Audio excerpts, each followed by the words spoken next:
السلام علیکم ورحمۃ اللہ وبرکاتہ. کیا حال ہے سب کا؟ نحمده ونصلی علی رسولہ الکریم. اما بعد فاعوذ باللہ من الشیطان الرجیم. بسم اللہ الرحمن الرحیم. رب اشرح لی صدری ویسر لی امری واحلل عقدۃ من لسانی یفقہوا قولی. عقبہ بن عامر رضی اللہ عنہ سے روایت ہے کہ رسول اللہ صلی اللہ علیہ وسلم اس حال میں تشریف لائے کہ ہم صفہ میں تھے، مسجد نبوی کے ساتھ ہی جو چبوترا تھا جہاں طالب علم بیٹھا کرتے تھے. آپ نے فرمایا، کیا تم میں سے کوئی یہ پسند کرتا ہے کہ وہ روزانہ صبح بطحان یا عقیق کی وادی کی طرف جائے اور وہاں سے بغیر کسی گناہ اور بغیر کسی قطع رحمی کے 2 بڑے بڑے کوہان والی اونٹنیاں لے آئے؟ ہم نے عرض کیا، اللہ کے رسول، ہم سب اس کو پسند کرتے ہیں. تو آپ نے فرمایا، کیا تم میں سے کوئی صبح مسجد کی طرف نہیں جاتا کہ وہ اللہ عز و جل کی کتاب کی 2 آیتیں خود سیکھے یا ان کی قرات کرے؟ یہ اس کے لیے 2 اونٹنیوں سے بہتر ہے، اور 3 سے بہتر ہے، اور 4 سے بہتر ہے.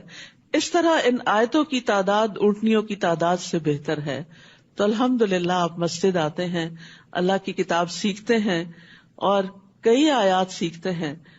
چونکہ یہ سب کچھ غیب کے پردے میں ہے، ہم نہیں جانتے، لیکن ہمارا ایمان ہے کہ ہم جب یہاں سے اٹھتے ہیں تو انشاءاللہ بہت سی دولت سمیٹ کے واپس جاتے ہیں، خالی ہاتھ نہیں جاتے. تو اللہ سبحانہ وتعالیٰ سے دعا ہے کہ وہ ہماری ایک ایک آیت سیکھنے پر یہ اجر ہمارے لیے لکھ دے. تیسرا پارہ. اعوذ باللہ من الشیطان الرجیم. بسم اللہ الرحمن الرحیم.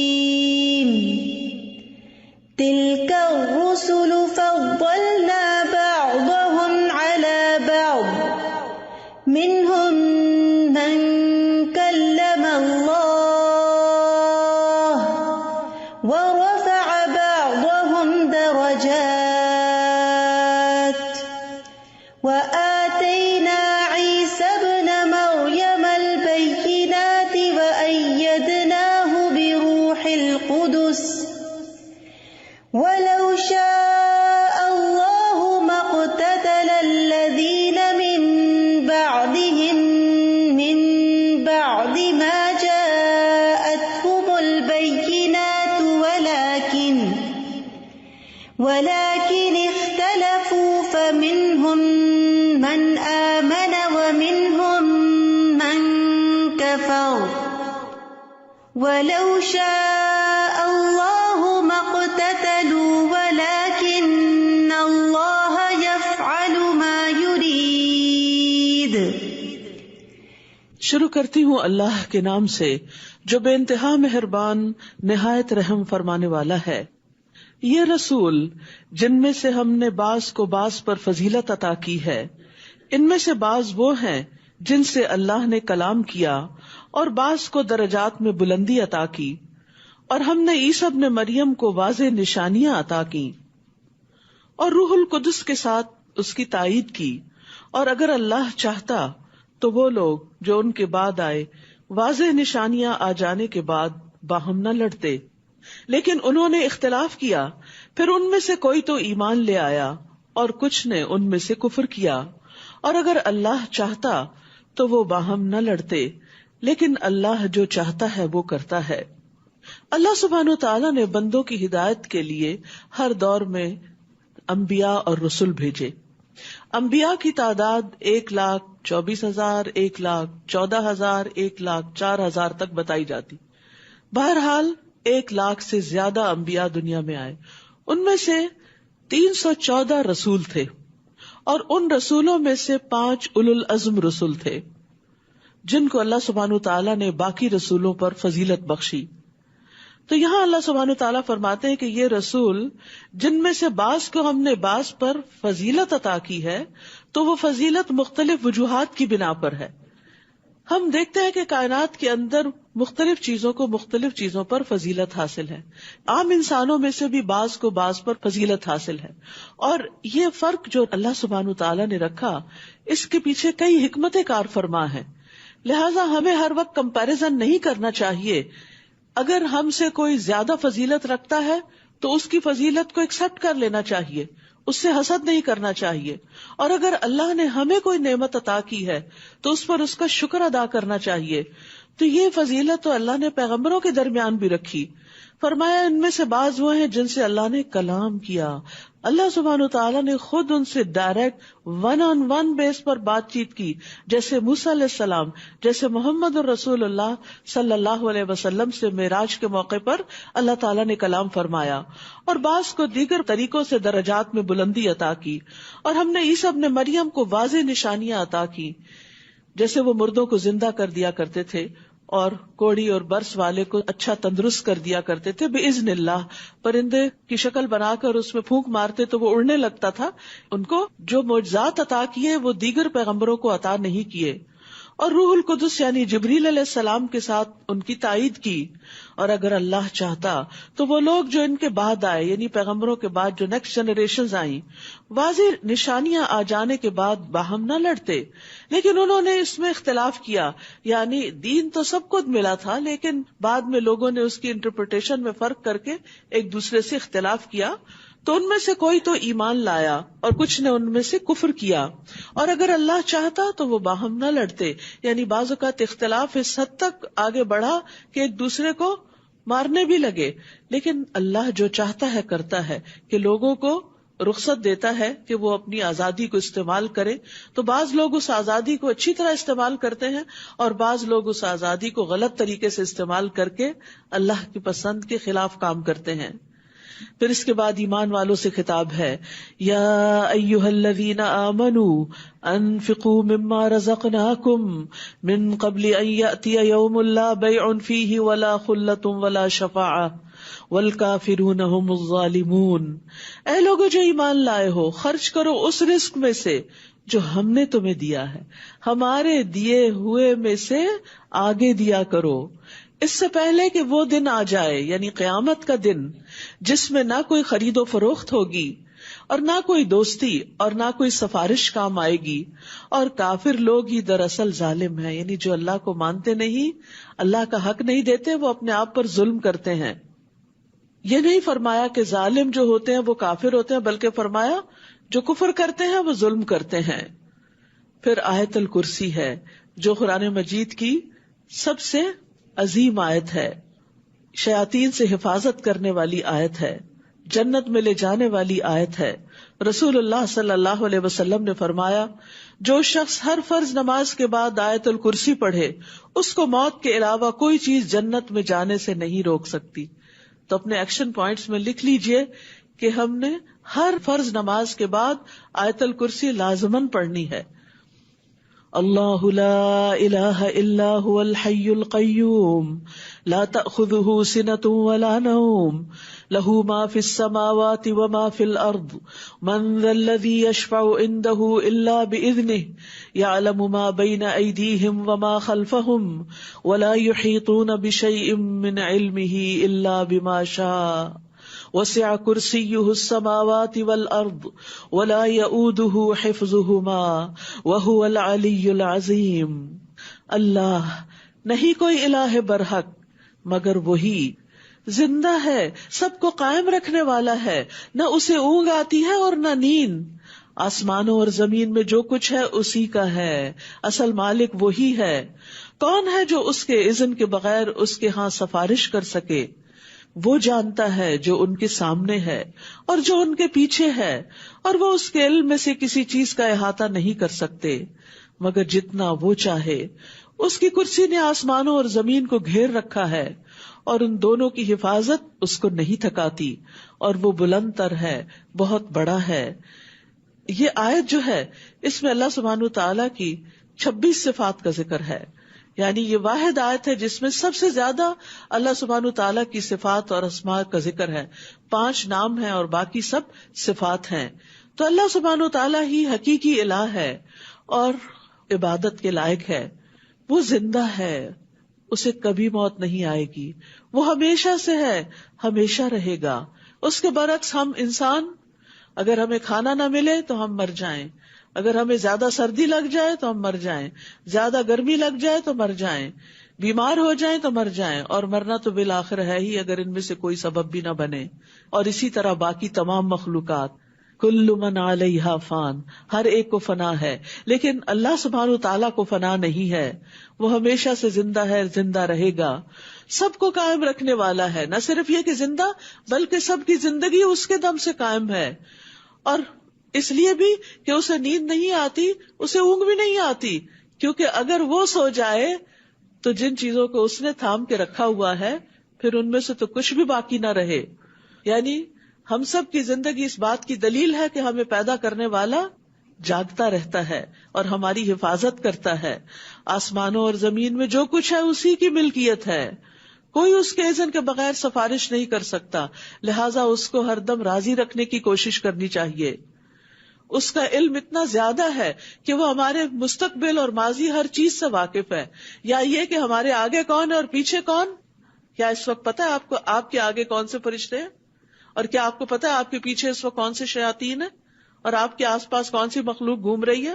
ہمیں نہیں پتا، لیکن اللہ سبحانہ تعالیٰ کو علم ہے کہ کون شخص کہاں کس جگہ پر ہے اور اس کے آس پاس کیا ہو رہا ہے، اور وہ اس کے علم میں سے کسی چیز کا احاطہ نہیں کر سکتے۔ ہم اللہ کے علم کے بارے میں نہیں جانتے مگر جتنا وہ چاہے، اور اللہ سبحانہ تعالیٰ کے علم کے مقابلے میں ہمارا علم، ساری مخلوق کا علم اتنا نہیں جتنا سمندر کے مقابلے میں ایک قطرہ ہوتا ہے۔ اس کی کرسی نے آسمانوں اور زمین کو گھیر رکھا ہے، اور ان دونوں کی حفاظت، آسمان و زمین کی حفاظت اس کو نہیں تھکاتی، اور وہ بلند تر ہے، بہت بڑا ہے۔ آپ دیکھیے کوئی چیز جو زمین پر بہت بڑی نظر آتی ہے، جب وہ اوپر اٹھنا شروع ہوتی ہے تو کیا ہو جاتی ہے؟ جیسے جہاز ہے، ایئر بس، آپ دیکھ کتنا بڑا جہاز ہوتا ہے، زمین پہ کھڑا ہوتا ہے ایک ہیبت سی ہوتی ہے، آپ اندر جاتے ہیں تو ایک دنیا نظر آتی ہے، لیکن جب وہ جہاز فضا میں جاتا ہے تو کتنا سا نظر آتا ہے، خاص طور پر جو اونچی فلائٹ پہ ہوتے ہیں تو بالکل ایک چھوٹا سا نقطہ آپ کو فضا میں سے گزرتا ہوا نظر آتا ہے۔ لیکن اللہ سبحانہ و تعالیٰ بلند بھی اور عظیم بھی ہے، وہ بڑا بھی ہے، یعنی بلندی اس کی عظمت کو کم نہیں کرتی، تو وہ ہر اعتبار سے بہت بڑا ہے۔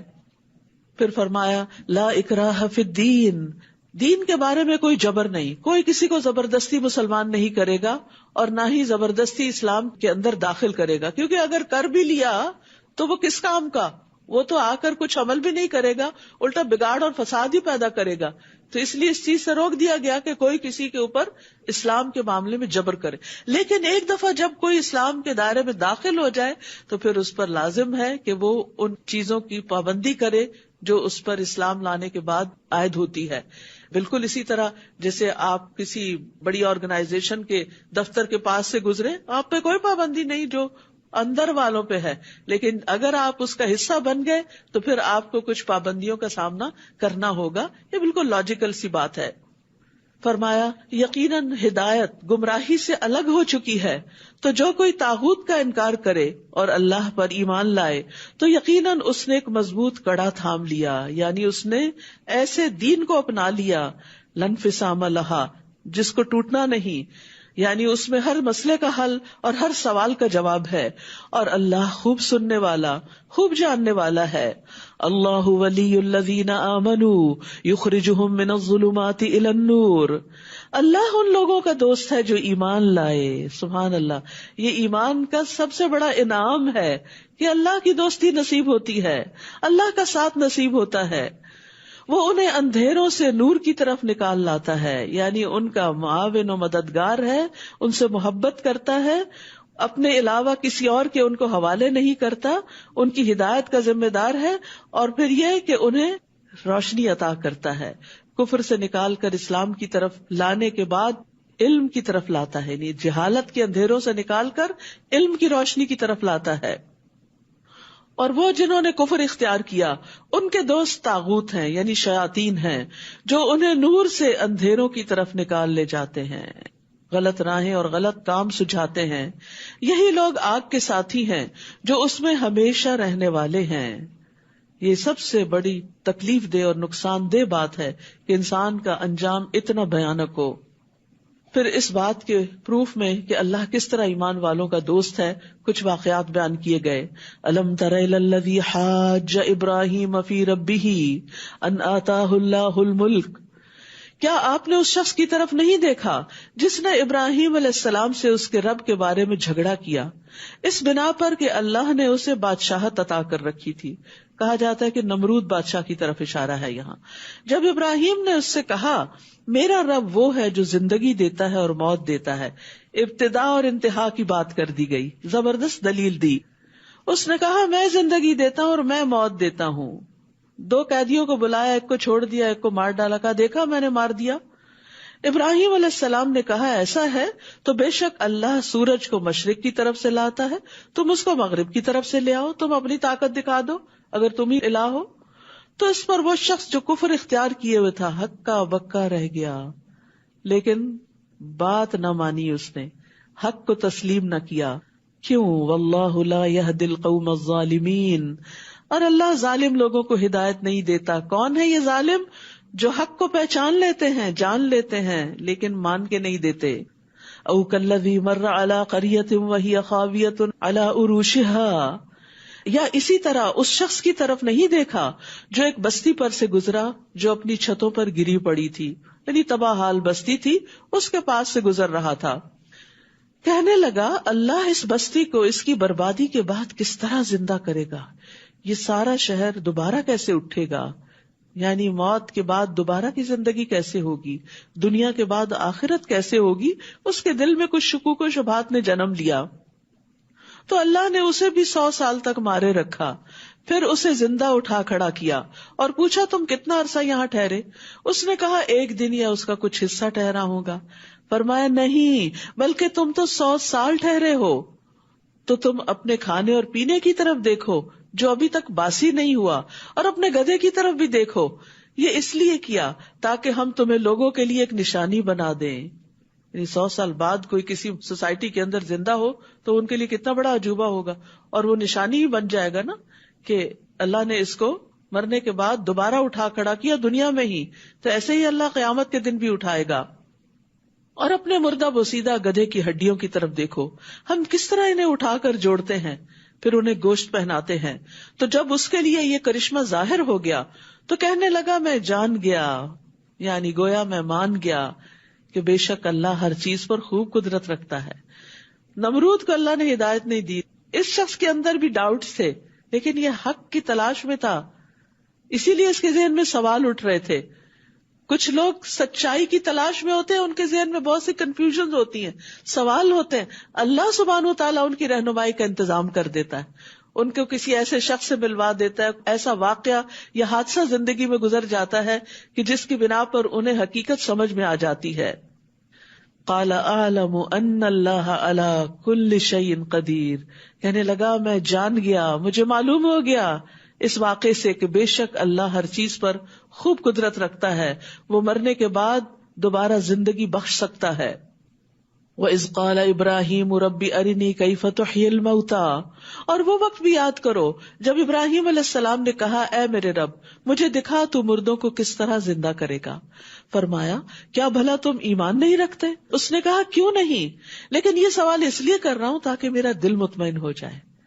پہلا شخص نمرود کافر تھا، دوسرا بین تھا، یہاں تیسرا ایمان کے اعلیٰ ترین درجے پر تھا، لیکن اس کے باوجود بھی دل کو ایک اور طرح کا قرار اور راحت چاہیے ہوتی ہے جو ابراہیم علیہ السلام جیسے ایمان لانے کے بعد بھی انسان کے اندر کی ضرورت ہوتی ہے. کہا تم مختلف پرندوں میں سے 4 لے لو، پھر انہیں اپنے سے مانوس کر لو، پھر ان کو ذبح کر کے ان کے ٹکڑوں میں سے ہر پہاڑ پر ایک حصہ رکھ دو، پھر انہیں بلاؤ، وہ سب تمہارے پاس اڑتے ہوئے آ جائیں گے. اور جان لو کہ بے شک اللہ بہت زبردست ہے، خوب حکمت والا ہے. تو یقین کے 3 درجات ہوتے ہیں، علم یقین، عین یقین، حق الیقین، اور یہ سب قرآن کی سورۃ التکاثر میں موجود ہیں. یقین جو ہے یہ پورا ایمان ہے، اور ایمان کا اعلیٰ ترین درجہ ہے. اسی لیے وبالآخرۃ ھم یوقنون، آخرت پر وہ یقین رکھتے ہیں. ابراہیم علیہ السلام نے مردوں کو زندہ کرنے کے بارے میں شک نہیں کیا تھا، لیکن وہ اس بارے میں اپنی پوری تسلی چاہتے تھے، قرار چاہتے تھے. اس کے بعد اللہ سبحانہ تعالیٰ کچھ احکامات دیتے ہیں اور ہمیں کچھ کرنے کے کام بتا رہے ہیں کہ ایمان لانے کے بعد کیا کرو. ایمان لانے کے بعد اگرچہ نماز، روزہ، حج، زکوٰۃ سب کچھ بہت اچھا ہے، لیکن صدقہ کرنا اعلیٰ ترین درجے کی نیکی. صدقہ کا لفظ صدق سے ہے، سچائی سے ہے. تو صدقہ انسان کی سچائی کی دلیل ہوتا ہے کہ وہ کسی بھی کاز کو، کسی بھی مشن کو کتنا درست سمجھتا ہے اور اس کے لیے کتنی قربانی کر سکتا ہے. اور قربانیاں کرنے میں سب سے پہلے انسان اپنے مال سے قربانی کرتا ہے. پھر بعض لوگ مال کے ساتھ اپنی جان بھی لگاتے ہیں اور بعض اپنا سب کچھ ہی دے دیتے ہیں. ہر ایک کے اپنے اپنے درجے اور مقام ہیں. بہرحال یہاں پر ان لوگوں کی مثال دی گئی جو اللہ کے راستے میں، جو دین کے راستے میں اپنا مال خرچ کرتے ہیں. فرمایا مثل الذین ينفقون اموالهم فی سبیل اللہ، ان لوگوں کی مثال جو اپنا مال اللہ کے راستے میں خرچ کرتے ہیں. کمثل حبۃ، ایک دانے کی مثال کی طرح ہے.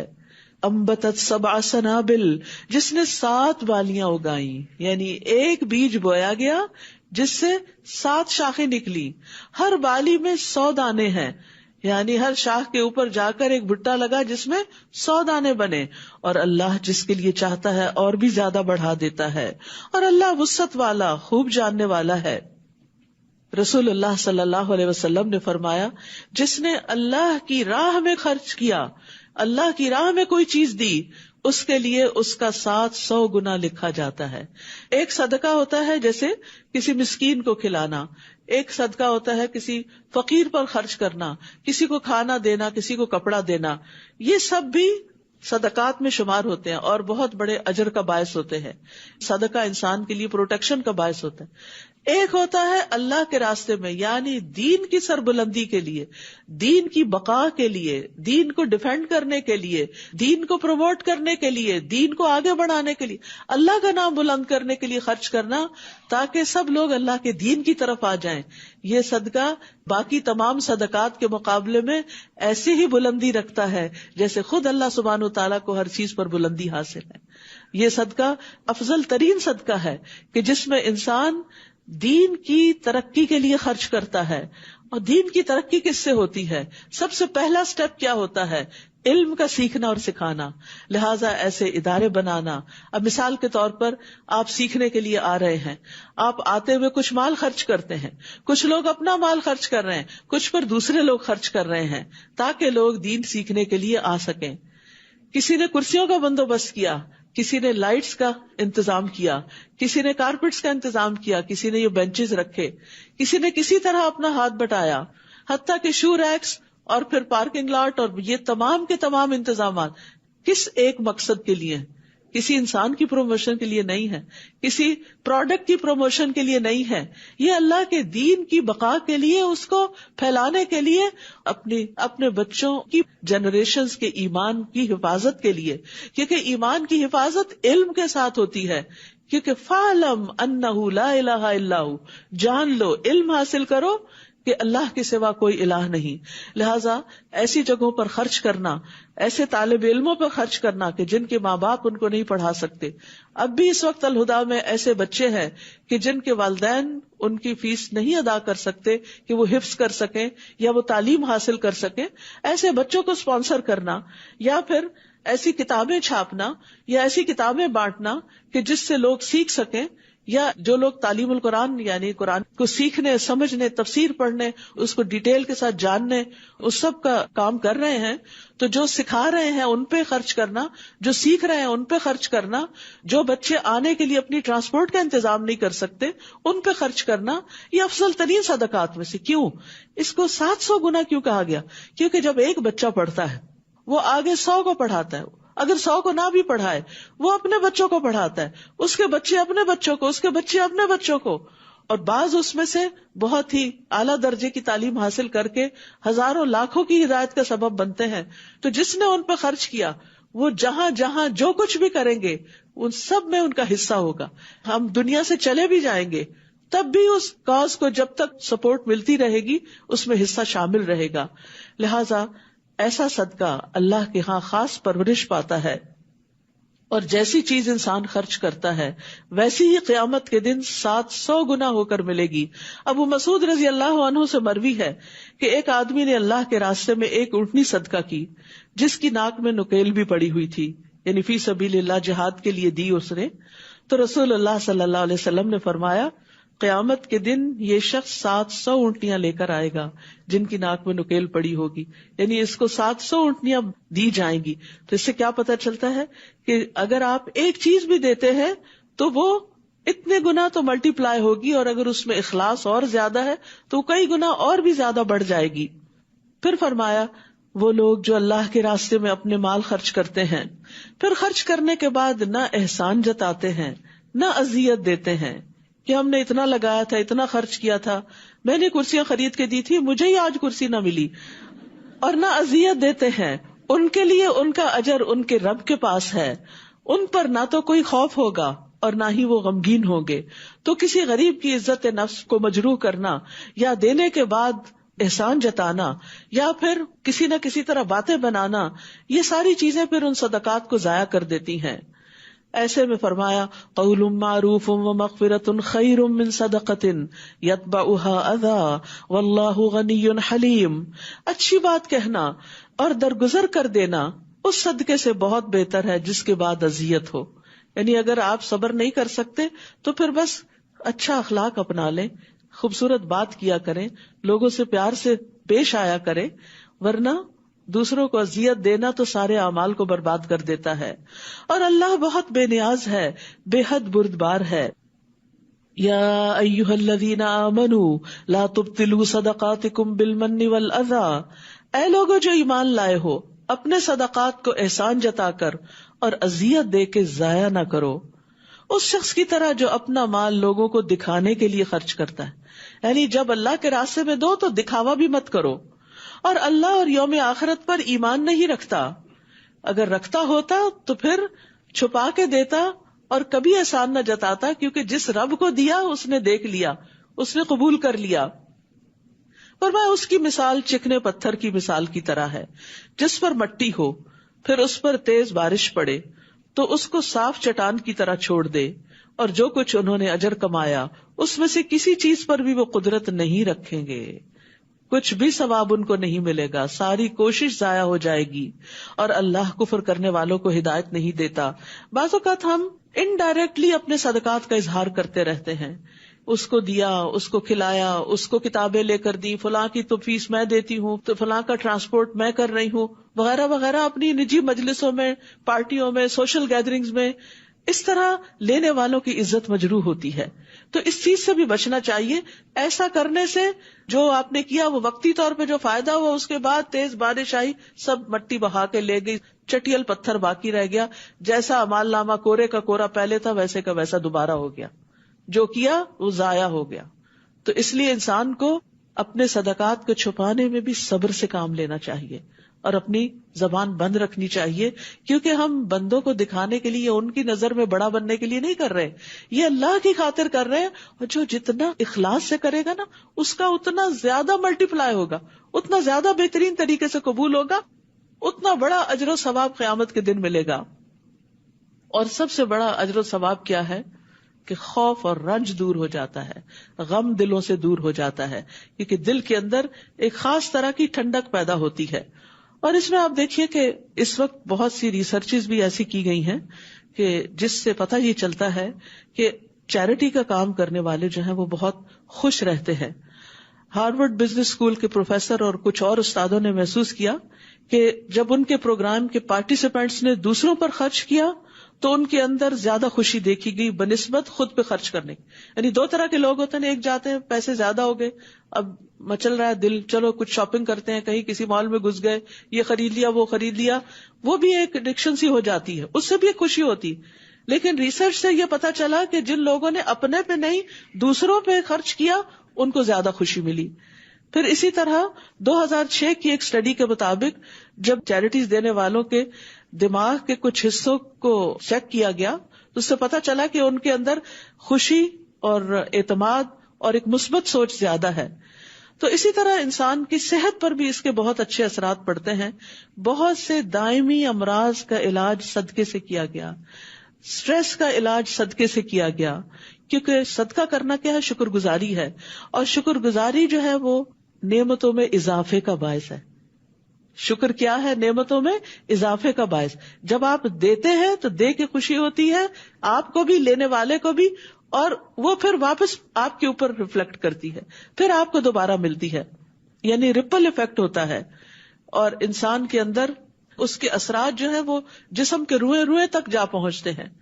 تو اسی لیے یہاں پر کیا فرمایا گیا کہ جو لوگ اپنے مال اللہ کی رضامندی اور اپنے دلوں کے جماؤ کے ساتھ خرچ کرتے ہیں, ان کی مثال اس باغ کی طرح ہے جو اونچی جگہ پر واقع ہے. اور باغ کا تو تصور آتے ہی انسان کا دل خوش ہو جاتا ہے. جسے تیز بارش پہنچے تو اپنا پھل دگنا لائے, اور اگر اسے تیز بارش نہ بھی پہنچے تو پھواری کافی ہوتی ہے.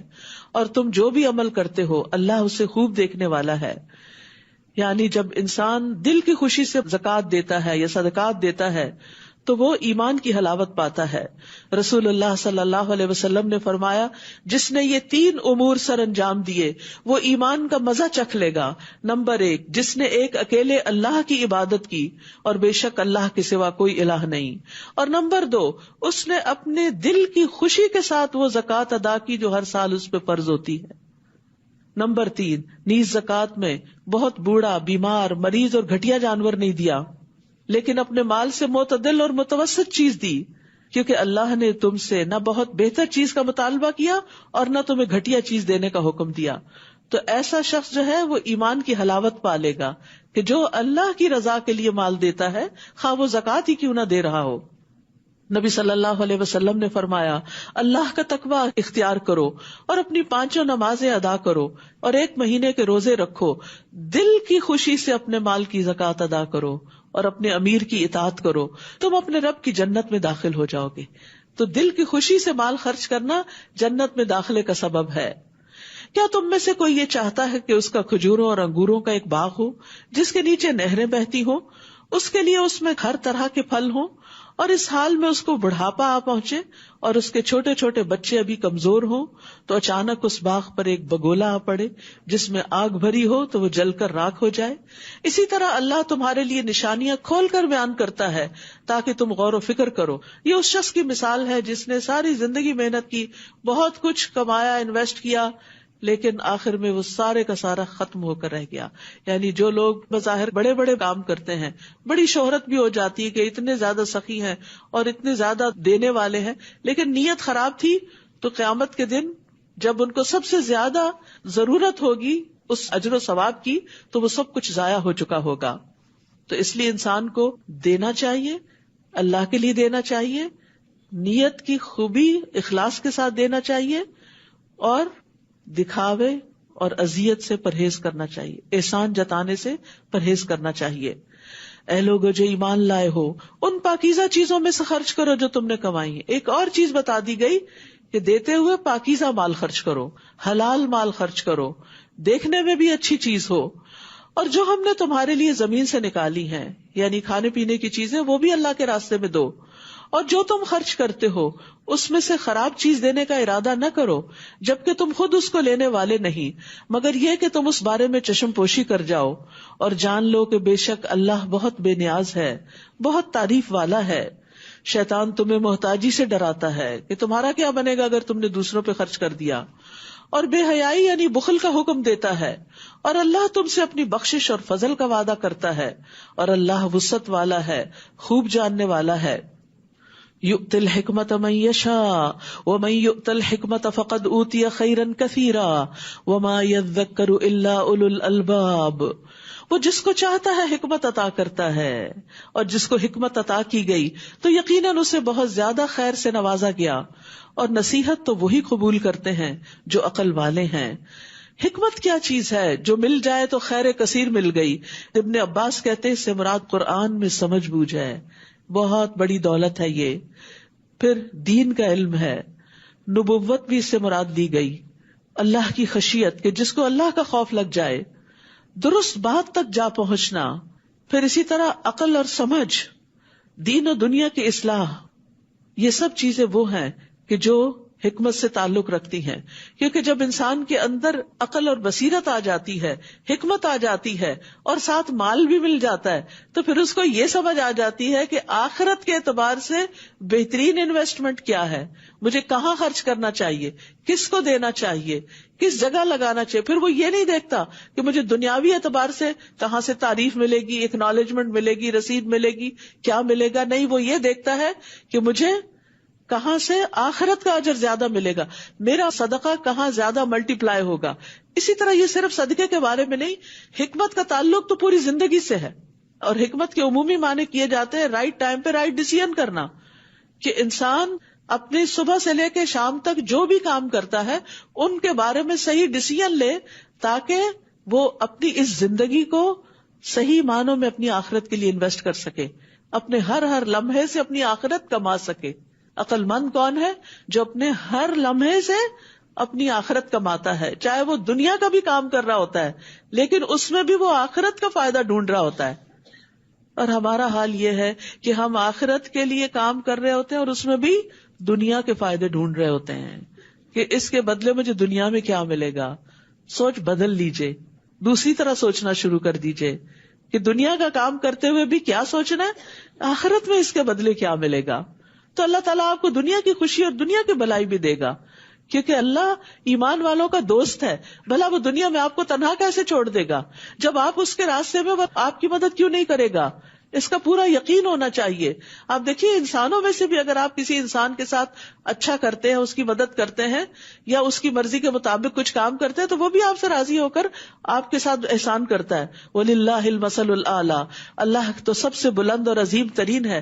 یہ کیسے ہو سکتا ہے کہ اللہ کے لیے کچھ کرے اور وہ اس کی قدردانی نہ کرے؟ وہ تو ایک ذرے کی بھی قدردانی کرتا ہے. وَمَن يَعْمَلْ مِثْقَالَ ذَرَّةٍ خَيْرًا يَرَهُ وَمَن يَعْمَلْ مِثْقَالَ ذَرَّةٍ شَرًّا يَرَهُ. پھر فرمایا وَمَا أَنفَقْتُم مِّن نَّفَقَةٍ أَوْ نَذَرْتُم مِّن نَّذْرٍ فَإِنَّ اللَّهَ يَعْلَمُهُ. اور جو بھی تم خرچ کرو، کسی بھی قسم کا کوئی خرچ یا جو بھی نظر تم مانو، کسی بھی طرح کی کوئی نظر، تو یقیناً اللہ اس کو جانتا ہے اور ظالموں کے لیے کوئی بھی مددگاروں میں سے نہیں ہوگا. یعنی کسی لمحے کہیں آپ کارڈ سوائپ کرتے ہیں صدقہ کرنے کے لیے، کسی لمحے چھپا کے کچھ کسی ڈبے میں ڈالتے ہیں، کسی کی مٹھی میں کچھ دیتے ہیں، کچھ بھی کرتے ہیں، اس کو فوراً پتہ چل جاتا، وہاں فوراً حاضری لگ جاتی ہے کہ اس بندے نے یہ کام کر لیا. دنیا والوں کے ریکارڈ میں نہیں بھی آئے گا لیکن اللہ کے ریکارڈ میں آئے گا. تو ایسا شخص جو دوسروں کی مدد کرتا ہے، اللہ اس کی مدد کرتا ہے. لیکن یہاں بڑی اہم بات کہے گی آخر میں، وَمَا لِلظَّالِمِينَ مِنْ أَنصَارٍ، ظالموں کا کوئی مددگار نہ ہوگا. یعنی جو ظلم کرتے ہیں، غریبوں، مسکینوں، فقیروں اور صاحب حق کو اس کا حق نہیں دیتے، اور ان کا مال بھی اپنے مال میں جمع رکھتے ہیں، نہ زکوٰۃ دیتے ہیں نہ صدقہ دیتے ہیں، وہ دراصل اپنی جان پہ ظلم کرنے والے ہیں. اور ایسوں کا پھر دنیا میں بھی اپنے بھی ان کے ساتھ چھوڑ دیتے ہیں اور آخرت میں بھی کوئی ساتھ نہیں دے گا اور اللہ کی مدد اور تائید بھی حاصل نہیں ہوتی. یاد رکھیے کسی کام میں کوئی رکاوٹ آئے، صدقے سے اس کو دور کریں. صدقہ سارے بیریئر توڑ دیتا ہے، اس میں بڑی پاور ہے، اور خصوصاً اگر آپ اللہ کی رضا کے لیے کر رہے ہیں. ان تبدوا الصدقات فنعما ہی، اگر تم صدقات کو ظاہر کرو تو وہ کیا ہی اچھا ہے. یعنی بعض اوقات بتا کے دینے سے بھی بڑا فائدہ ہوتا ہے، اوروں کو موٹیویشن ہو جاتی ہے. اور اگر تم انہیں چھپاؤ اور فقراء کو دو، یعنی اگر پرسنلی دے رہے ہو کسی یتیم، مسکین، غریب کو، تو پھر خفیہ صدقہ کرو، کیونکہ عزت نفس مجروح ہوتی ہے. اور اگر تم چھپاؤ صدقے کو اور فقراء کو دو تو وہ تمہارے لیے زیادہ بہتر ہے. اور ویسے بھی خفیہ صدقہ جو ہے وہ ظاہری صدقے سے افضل ہوتا ہے، اور اس کے بدلے وہ تم سے تمہاری برائیوں کو دور کر دے گا. جس کو اپنے گناہوں کا خوف ہو وہ صدقہ کرنا شروع کر دے، اس کے نامہ اعمال سے اس کے گناہ مٹنے لگیں گے، اس کے گناہوں کی آگ جو بھڑک رہی ہے وہ ٹھنڈی ہونے لگے گی، اس کے حالات سنورنے لگیں گے. اور جو بھی تم عمل کرتے ہو اللہ اس سے خوب باخبر ہے، اللہ کو سب پتہ چل جاتا ہے. ان کو ہدایت دینا آپ کے ذمہ نہیں، لیکن اللہ جسے چاہتا ہے ہدایت دیتا ہے. اور مال میں سے جو بھی تم خرچ کرو گے، جو بھی چھوٹا بڑا، کوائنز، کیش، فوڈ، کپڑا، کسی بھی قسم کی کوئی چیز جو کسی کی ضرورت کی ہو، اور خاص طور پر دین کے کام میں کسی چیز کی ضرورت ہو، وہ سب تمہارے اپنے ہی فائدے کے لیے ہے. اس وقت وہ سب لوگ مجھے یاد آ رہے ہیں جنہوں نے یہ بلڈنگ خریدی تھی مل کے، اور آج ہم اس چھت کے نیچے بیٹھ کر اللہ کا کلام پڑھ رہے ہیں، سن رہے ہیں، اور ہمارے دلوں کو ایک گرمائش مل رہی ہے. وہ سب اس کے اجر میں شریک ہیں، کیونکہ ان کی بدولت ایک نیکی کا کام آگے بڑھ رہا ہے. اگر یہ چھت نہ ہو تو ہم کہاں بیٹھ کے کریں گے یہ کام. پھر فرمایا اور مال میں سے جو بھی تم خرچ کرو گے تو وہ تمہاری اپنی ذات کے فائدے کے لیے ہے، یعنی کسی اور کو تو آپ دے ہی رہے ہو لیکن اصل میں آپ کے نامہ اعمال میں جمع ہو رہا ہے، اور تم تو صرف اللہ کا چہرہ چاہنے کے لیے ہی خرچ کرتے ہو. یعنی مقصد کیا ہونا چاہیے کہ یا اللہ مجھے تیرے دیدار کا شوق ہے، تجھ سے ملاقات کی محبت ہے، تو اس سے محروم نہ کرنا. یعنی ہمارے اور ہمارے رب کے بیچ میں ہمارے گناہوں کی آڑ ہے، حجاب ہے، ہمارے گناہ رکاوٹ ہیں. تو جب ہم صدقات کرتے ہیں تو گناہ ہٹنے لگتے ہیں، اور ہٹتے ہٹتے جب اسی حال میں انشاءاللہ دنیا سے جائیں گے تو قیامت کے دن اور آخرت میں جنت میں اللہ سبحانہ وتعالیٰ اپنی رحمت سے ایسے لوگوں کو اپنا دیدار کروائے گا. اور جو بھی تم مال میں سے خرچ کرو گے تو وہ تمہیں پورا پورا واپس دے دیا جائے گا. اللہ اکبر. اللہ کو ضرورت نہیں، بظاہر لگ رہا ہے کہیں گم رہا ہے، کہیں جا رہا ہے، یہ تو تمہارا ہی جمع ہوا ہے. آپ دیکھیے جب ہم پیسے لے کے جاتے ہیں نا بینک میں جمع کرانے کے لیے، بڑے کانفیڈنٹ فیل کرتے. اب ہمارے اتنے ہو گئے، یا بینک ٹرانسفر کوئی ہوتی ہے چاہے آپ کی سیلری کی ہو یا کسی بھی چیز کی، تو ایک بڑی خوشی ہوتی ہے کہ اب اتنے سے اتنے پہ پہنچ گئے ہم. لیکن دوسری طرف ایک اور بینک بھی ہے، آخرت بینک. ہم بعض اوقات اپنے بینک سے نکال کر آخرت بینک میں ڈال رہے ہوتے ہیں، اس وقت اتنی خوشی یا اتنا کانفیڈنس یا اتنی تسلی نہیں ہوتی. کیا اللہ پہ اعتماد نہیں؟ بندوں پہ اعتماد کر کے اپنے ساری جمع پونجی ان کو دے آتے ہیں، وہ سالوں سال رکھ کے فائدہ اٹھائیں، کوئی غم نہیں، خوش ہیں، بندوں کے بینک میں محفوظ سمجھتے ہیں. لیکن جو اللہ کے بینک میں جا رہا ہے اس کو کیوں نہیں محفوظ سمجھتے؟ وہ تو کئی گنا زیادہ ملٹی پلائی ہونے والا ہے، وہ تو سب سے زیادہ محفوظ ہے. کتنا خوبصورت ہے یہ جملہ، وَمَا تُنْفِقُوا مِنْ خَيْرٍ يُوَفَّ إِلَيْكُمْ. جو بھی خیر میں سے، مال میں سے کچھ بھی خرچ کرو گے پورا پورا واپس مل جائے گا. پھر آخرت میں جب چاہو گے کیش کرو گے اس کو، اور کس طرح ملے گا تم سوچ بھی نہیں سکتے. اور تم ظلم نہ کیے جاؤ گے. کیسے کیسے وعدے ہیں اللہ کے. اگر ان وعدوں پر یقین ہو تو ہمیں اللہ کے راستے میں دینے میں کچھ مشکل نہ ہو. لیکن اصل چیز کیا ہے؟ خرچ کرنے میں اخلاص ہونا چاہیے. رسول اللہ صلی اللہ علیہ وسلم نے فرمایا بے شک اللہ صرف وہ عمل قبول کرتا ہے جو خالص اسی کے لیے ہو. وہ برکت بھی اسی میں ہوتی ہے، اصل میں توڑے میں بھی زیادہ ہو جاتی ہے، اور اس کے کرنے سے اسی کا چہرہ مقصود ہو. الذی یؤتی مالہ یتزکا وما لأحد عنده من نعمۃ تجزا الا ابتغاء وجہ ربہ الاعلی ولسوف یرضی. جو اپنا مال اس لیے دیتا ہے کہ گناہوں سے پاک ہو جائے، غلطیوں سے پاک ہو جائے، حالانکہ اس کے ہاں کسی کا کوئی احسان نہیں، وہ احسان کے بدلے کے طور پہ نہیں دے رہا کہ اس کا بدلہ دیا جائے، مگر وہ تو صرف اپنے اس رب کا چہرہ طلب کرنے کے لیے دیتا ہے جو سب سے بلند ہے، اور یقیناً ان قریب وہ ضرور راضی ہو جائے گا. یعنی دینے والوں سے اللہ راضی ہو جائے گا. ہم سب چاہتے ہیں اللہ ہم سے راضی ہو جائے، تو اس کا طریقہ بتا دیا گیا کہ وہ کیسے راضی ہوتا ہے. کتنا خوبصورت موقع ہے اس زندگی میں ہمارے پاس کہ ہم ان اعمال کے ذریعے اپنے رب کو راضی کر کے جائیں اس دنیا سے. کیونکہ جو چھوڑ کے جائیں گے اس سے تو انسان بھی راضی نہیں ہوتے، وہ بھی آپس میں لڑتے جھگڑتے رہتے ہیں. حدیث میں آتا ہے، مسند احمد کی روایت ہے، جو شخص اللہ کا چہرہ چاہنے کے لیے صدقہ کرے اور اسی پر اس کا اختتام ہو، اپنی نیت خراب نہ کرے، وہ جنت میں داخل ہوگا. پھر فرمایا یہ صدقات خصوصاً ان فقراء کے لیے ہیں جو اللہ کے راستے میں گھیر لیے گئے، یعنی وہ دن رات دین کا کام کرنے میں لگے ہوئے ہیں. اشارہ ہے اصحاب صفہ کی طرف جو اپنے گھر بار چھوڑ کر مدینہ میں آئے تھے، اور نہ ان کا اپنا کوئی گھر تھا، نہ کوئی اسپیشل بیڈ رومز تھے، اور نہ کھانے کو کوئی پراپر غذا تھی. وہ نبی صلی اللہ علیہ وسلم کے پاس دین سیکھنے کے لیے آئے تھے، اور جب کبھی کسی جنگ وغیرہ کا موقع آتا تو وہ آپ کی فوج کے سپاہی بن جاتے. تو چونکہ ان لوگوں کے پاس کوئی کام، کاروبار اور اس طرح بزنس نہیں تھا، تو ان لوگوں پر پھر خرچ کرنا سب سے افضل قرار دیا گیا یہاں. للفقراء الذین احصروا فی سبیل اللہ، کہ جو اللہ کے راستے میں گھیر لیے گئے، جو زمین میں اپنی معاش کے لیے چلنے پھرنے کی استطاعت نہیں رکھتے. ایک ناواقف حال ان کے سوال نہ کرنے کی وجہ سے انہیں مالدار سمجھتا ہے. آپ انہیں ان کے چہرے کی علامت سے پہچان لیں گے. وہ لوگوں سے لپٹ کے سوال نہیں کرتے، اور جو کچھ بھی ان پر تم اپنے مال میں سے خرچ کرو گے تو یقیناً اللہ اس کو خوب جاننے والا ہے. عموماً یہ ہوتا ہے کہ انسان برابر کے لوگوں کو جب کوئی تحفہ وغیرہ دیتا ہے تو بعض اوقات اس سے بھی اچھا مل جاتا ہے، یا کچھ نہ کچھ تو ملتا ہی ہے. انسان اپنے رشتے داروں کو دیتا ہے، کسی تقریب کے موقع پر واپس پلٹ آتا ہے. لیکن جب انسان ایسے لوگوں پہ خرچ کرتا ہے جن کے پاس ہوتا کچھ نہیں، وہ دولت کمانے کے قابل نہیں ہوتے، تو وہاں سے واپس کچھ آنے کی امید نہیں ہوتی نا. تو وہ انسان صرف اور صرف اللہ ہی کے لیے دے رہا ہوتا ہے. تو فرمایا کہ ان پہ جو کچھ خرچ کرو گے تو یقیناً اللہ اس کو خوب جانتا ہے، اللہ تمہیں اس کا بدلہ دے گا.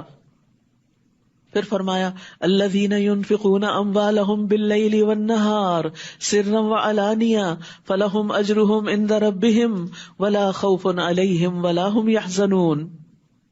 وہ لوگ جو اپنے مال رات اور دن چھپے اور کھلے خرچ کرتے ہیں، رات کو بھی کرتے ہیں دن کو بھی کرتے ہیں. آ رہا ہے رمضان تو ہر رات تراویحوں کے لیے مسجد جائیں گے تو رات کو بھی ضرور کیجئے، یعنی اس آیت پر عمل کر لیجئے رمضان میں. اور چھپے اور کھلے، کبھی سامنے اور کبھی چھپا کے، تو ان کے لیے ان کا اجر ان کے رب کے پاس محفوظ ہے، اور ان پر نہ کوئی خوف ہوگا اور نہ ہی وہ غمگین ہوں گے. تو انفاق فی سبیل اللہ کے بارے میں یہ آخری آیت تھی اس کانٹیکسٹ میں کہ صدقات رنج و غم کا علاج ہیں، ڈپریشن کا علاج ہیں، چاہے تھوڑا تھوڑا ہی انسان کیوں نہ کرتا رہے. الذین یأکلون الربا لا یقومون الا کما یقوم الذی یتخبطہ الشیطان من المس. وہ لوگ جو سود کھاتے ہیں وہ قیامت کے دن کھڑے نہ ہو سکیں گے. ایک طرف صدقات دینے والے اور دوسری طرف ان کے مقابلے میں سود کھانے والے، یعنی جو کسی ضرورت مند کی ضرورت پر اس کو قرضہ دیتے ہیں اور پھر جتنا دیتے ہیں اس سے بڑھا کے واپس لیتے ہیں.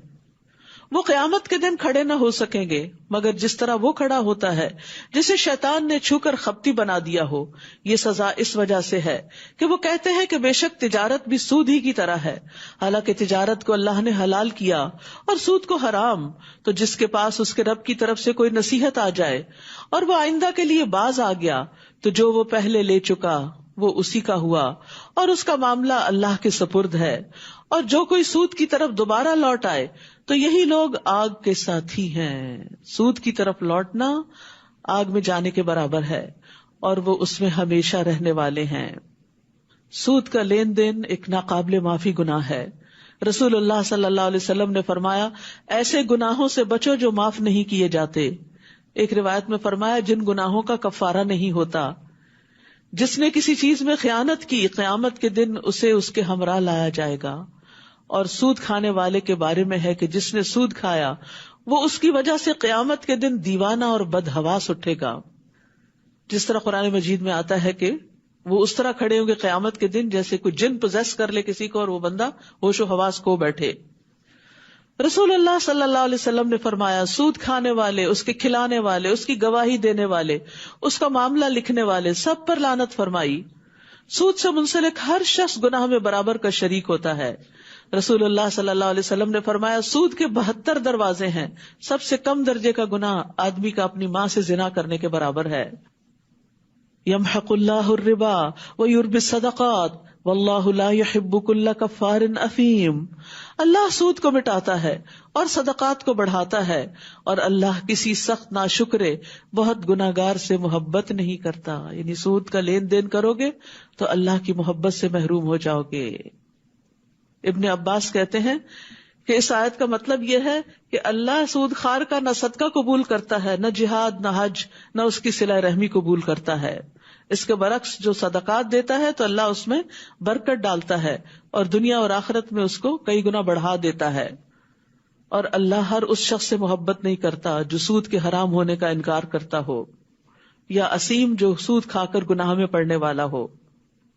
رسول اللہ صلی اللہ علیہ وسلم نے فرمایا جو شخص سود کے ذریعے مال میں اضافہ کرے گا اس کے کام کا انجام مال کی قلت ہوگا، یعنی اس کو پورا نہیں پڑے گا. رسول اللہ صلی اللہ علیہ وسلم نے فرمایا جس نے حرام مال کمایا پھر اس سے غلام وغیرہ آزاد کیا اور اس سے رشتہ داروں کو دیا تو وہ اس پر باعث گناہ ہوگا. یعنی حرام مال صدقہ کرنے سے ثواب کی بجائے الٹا گناہ ہوتا ہے.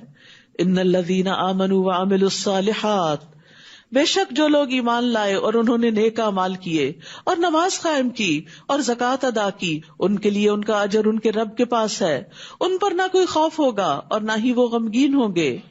اے لوگو جو ایمان لائے ہو اللہ سے ڈرو اور سود میں سے جو لوگوں کے ذمے باقی رہ گیا ہو اسے چھوڑ دو اگر تم واقعی مومن ہو. اور اگر تم ایسا نہیں کرتے تو اللہ اور اس کے رسول کی طرف سے اعلان جنگ سن لو، اور اگر تم توبہ کر لو تو تمہارے لیے صرف تمہارے اصل مال ہیں، نہ تم ظلم کرو نہ ظلم کیے جاؤ. اور اگر وہ مقروض تنگ دست ہو تو اسے آسانی تک مہلت دینا ہے، اور اگر تم اصل قرض صدقہ کر دو تو وہ تمہارے لیے اور بہتر ہے اگر تم جانتے ہو. واتقوا یوما ترجعون فیہ الی اللہ، اور اس دن سے ڈرو جب تم اللہ کی طرف لوٹائے جاؤ گے. ایک دن دنیا سے جانا ہے، دنیا کا عیش و عشرت چھوڑنا پڑے گا اور اللہ کے حضور حاضر ہونا ہوگا. پھر ہر شخص کو جو اس نے کمایا پورا پورا بدلہ دے دیا جائے گا اور وہ ظلم نہ کیے جائیں گے. سورۃ البقرہ اس لحاظ سے بھی بڑی اہم ہے کہ اس میں قرآن مجید کی سب سے عظیم آیت آیت الکرسی ہے اور سب سے طویل آیت آیت دین ہے. یا ایھا الذین آمنوا اذا تداینتم بدین الی اجل مسمی فاکتبوہ، اے لوگو جو ایمان لائے ہو جب تم ایک وقت مقرر تک کے لیے آپس میں قرض کا لین دین کرو تو اسے لکھ لیا کرو. اور یہ لکھنا صرف غیروں کو دینے کے لیے نہیں، رشتہ داروں کو بھی جب دو لو تو اسے لکھا کرو، کیونکہ سب سے زیادہ جو لڑائی جھگڑے فتنے فساد خاندانوں کے اندر گھرانوں کے اندر ہوتے ہیں اور ایک دوسرے کے ساتھ دھوکہ دہی ہوتی ہے وہ مالی معاملات میں ہوتی ہے. اس لیے اس چیز کے بارے میں بہت محتاط رہنے کی ضرورت ہے. اور چاہیے کہ تمہارے درمیان ایک لکھنے والا عدل کے ساتھ لکھے، اور لکھنے والے کو لکھنے سے انکار نہیں کرنا چاہیے، جیسا کہ اللہ نے اسے سکھایا اس کا شکر ادا کرے اور دوسروں کی مدد کرے.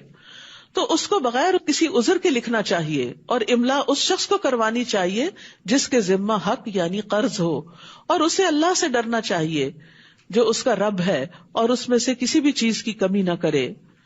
پھر اگر وہ شخص جس کے ذمہ حق یعنی قرض ہو وہ ناسمجھ ہو یا کمزور ہو یا املا کروانے کی خود استطاعت نہ رکھتا ہو تو اس کا ولی عدل کے ساتھ املا کروائے، اور اپنے مسلمان مردوں میں سے 2 کو گواہ بنا لو. پھر اگر 2 مرد نہ ہوں تو ان گواہوں میں سے جنہیں تم پسند کرتے ہو 1 مرد اور 2 عورتیں گواہی دیں. اگر ان دونوں میں سے کوئی ایک عورت بھول جائے تو ان میں سے ایک دوسری کو یاد دہانی کرا دے. یہ عورتوں کی سہولت کے لیے بات رکھی گئی، کوئی ڈسکریمنیشن کی بات نہیں ہے. اور گواہ جب گواہی دینے کے لیے بلائے جائیں تو وہ انکار نہ کریں. اور قرض چھوٹا ہو یا بڑا اس کے مقرر وقت تک کے لیے اس کی دستاویز لکھنے میں تم سستی نہ کرو، لکھت پڑھت کرو، ورنہ جھگڑے ہوں گے، فساد ہوں گے، خون ریزیاں ہوں گی، قطع تعلقی ہوگی، زندگی جہنم بن جائے گی. کیونکہ اللہ کے حکم کی نافرمانی جو کی دنیا میں بھی خسارہ ہوگا، اور پھر اس کے نتیجے میں جو گناہ کرو گے اس میں بھی پکڑ ہوگی. آپ دیکھیے کہ اس وقت کہتے نہیں اپنی گھر کی بات ہے، پھر کیا ہوا، آپ تو اپنے ہی ہیں، لے جائیے، آپ کی زبان پہ یہ اعتبار ہے. ایسی باتیں کر کے اس وقت بہت خوش کر دیتے ہیں دوسروں کو، لیکن پھر کیا کرتے ہیں، پھر جب لینے کی باری آتی ہے دوسرا مکر جاتا ہے یا پھر فوت ہو جاتا ہے اور اس کے وارث دینے کا نام نہیں لیتے، تو پھر اصل صورت سامنے آتی ہے. وہ ساری خوش اخلاقی دھری کی دھری رہ جاتی ہے اور لوگ انتہائی بد اخلاقی اور بدتمیزی پر اتر آتے ہیں اور ایک دوسرے کو ذلیل کر کے رکھ دیتے ہیں، جو کہ مسلمان کی شایان شان نہیں. یہ لکھنا اللہ کے نزدیک زیادہ انصاف والا ہے، یعنی اللہ کو پسند ہے یہ لکھنا، اور گواہی دینے کے لیے زیادہ درست ہے اور زیادہ قریب ہے کہ تم فریقین شک میں نہ پڑو، کیونکہ بعض اوقات فگرز مکس اپ ہو جاتے ہیں. مگر یہ کہ نقد تجارت ہو، یعنی پیسے دیے چیز اٹھائی، اس کو نہیں بھی لکھے کوئی بات نہیں، لیکن اب تو اس کو بھی لکھا جاتا ہے، رسید دی جاتی ہے آپ کو کہ اگر آپ نے واپس کرنا ہو یا کوئی بھی کمی بیشی ہو یا اس کی جمع تفریق میں کچھ حساب کتاب میں فرق ہو تو شک دور ہو جائے. مگر یہ کہ نقد تجارت ہو جس کا تم آپس میں لین دین کرتے ہو تو تم پر کچھ گناہ نہیں کہ تم اس کو نہ لکھو. اور جب تم باہم خرید و فروخت کرو تو احتیاطاً گواہ مقرر کر لیا کرو، جیسے بڑے سودے ہوتے ہیں، زمینوں کے سودے، مکانوں کے سودے، یعنی جو بڑے بڑے کانٹریکٹس ہوتے ہیں. اور دستاویز لکھنے والے اور گواہی دینے والے کو نقصان نہ پہنچایا جائے، اور اگر تم ایسا کرو گے تو یقیناً یہ تمہاری سخت نافرمانی ہوگی، اور اللہ سے ڈرو، اور اللہ تمہیں سکھا رہا ہے۔ یہ اللہ کی دی ہوئی تعلیم ہے، اور اللہ ہر چیز کو خوب جاننے والا ہے، لہذا اللہ کی اس تعلیم سے فائدہ اٹھا کر اپنی زندگی کو خوشگوار بنائیے، مالی معاملات میں ان احکامات کی پابندی کیجیے۔ اور یہاں پر خاص طور پر تقوی کا پھر ذکر ہوا کہ جو تقوی کرتا ہے اللہ کا، اللہ تعالیٰ اس کو سکھا بھی دیتا ہے، اس کے معاملات آسان ہوتے ہیں، تقوی سے فرقان ملتا ہے۔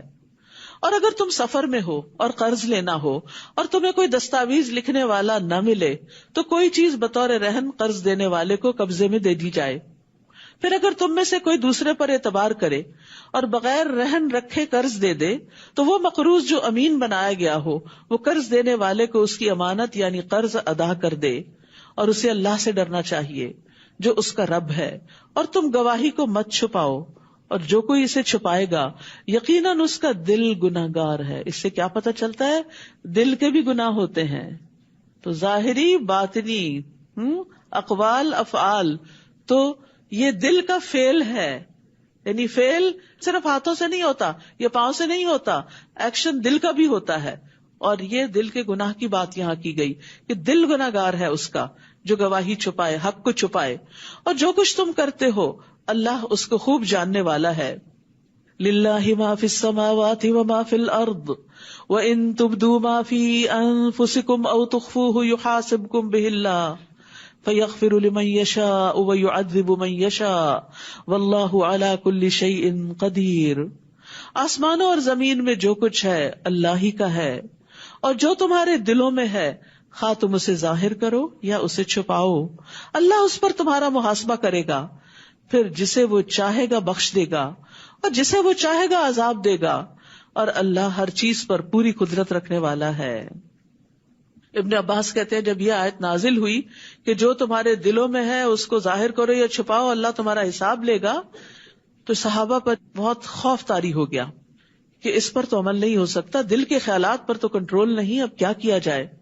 تو نبی صلی اللہ علیہ وسلم نے ان سے فرمایا کہو سمعنا و اطعنا، ہم نے سنا اور ہم نے اطاعت کی، وسلمنا اور ہم نے تسلیم کر لیا۔ ابن عباس کہتے ہیں کہ اس پر اللہ نے ان کے دلوں میں ایمان بھر دیا، یعنی جب انسان اللہ کا کوئی حکم سنتا ہے چاہے وہ سود سے متعلق ہو یا انفاق سے متعلق ہو تو انسان دل میں کہتا ہے سمعنا و اطعنا، میں نے کرنے کی ٹھان لی، لین دین لکھو، میں نے نیت کر لی کہ آئندہ اب جو کبھی ایسی کوئی ٹرانزیکشن ہوگی اس کو لکھا کروں، سمعنا و اطعنا، ہم نے اللہ کا حکم سن لیا، ہم مانیں گے۔ ایسے شخص کے دل کو اللہ ایمان سے بھر دیتا ہے، ایمان میں اضافہ ہوتا ہے۔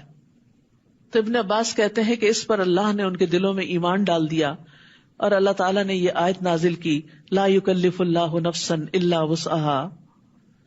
تو اللہ تعالیٰ نے فرمایا میں نے ایسا کر دیا، اور پھر جب انہوں نے کہا ربنا لا تؤاخذنا ان نسینا تو اللہ تعالیٰ نے ان کی بات مان لی۔ پھر جب انہوں نے کہا ولا تحمل علینا آخر تک تو اللہ تعالیٰ نے فرمایا میں نے ایسا کر دیا۔ پھر واغفر لنا وارحمنا آخر تک تو اللہ تعالیٰ نے فرمایا کہ میں نے ایسا کر دیا، یعنی اللہ نے پھر ان کی دعائیں بھی سن لی۔ اب سورۃ البقرہ کی آخری 2 آیات جو عرش کے نیچے سے دی گئی ہیں، رسول اللہ صلی اللہ علیہ وسلم نے عقبہ بن عامر جوہنی سے فرمایا سورۃ البقرہ کی آخری 2 آیات پڑھا کرو کیونکہ یہ دونوں مجھے عرش کے نیچے سے دی گئی ہیں ایک خاص خزانے سے۔ ابو مسعود کہتے ہیں کہ نبی صلی اللہ علیہ وسلم نے فرمایا جس نے ہر رات سورۃ البقرہ کی آخری 2 آیات پڑھی وہ اسے کافی ہو جائیں گی۔ کافی ہو جائیں گی کس سے؟ یعنی ہر طرح کے شر سے۔ بعض نے یہ معنی کیا کہ کوئی چیز اس کو نقصان نہیں دے سکے گی، اور یہ معنی بھی کیا گیا کہ تہجد کی نماز سے بھی کافی ہو جائیں گی۔ یہ ایک معنی ہے اس کا یہ مطلب نہیں تہجد چھوڑ دیں کہ 2 آیتیں پڑھ کے سو جاتے ہیں، لیکن بہت دفعہ ایسا ہوتا ہے نا کہ کوشش کے باوجود بھی آپ نہیں پڑھ سکتے تو یہ 2 آیتیں تو پڑھ لیں تاکہ وہ کافی ہو جائیں۔ اسی طرح شیطان سے حفاظت کرنے والی آیات ہیں۔ رسول اللہ صلی اللہ علیہ وسلم نے فرمایا بے شک اللہ نے آسمان و زمین کی تخلیق سے 2000 سال قبل ایک کتاب لکھ دی اور اس میں سے 2 آیتیں نازل کر کے ان سے سورۃ البقرہ کا اختتام فرما دیا۔ جس گھر میں 3 راتوں تک سورۃ البقرہ کی آخری 2 آیات پڑھی جائیں گی شیطان اس گھر کے قریب نہیں آ سکے گا۔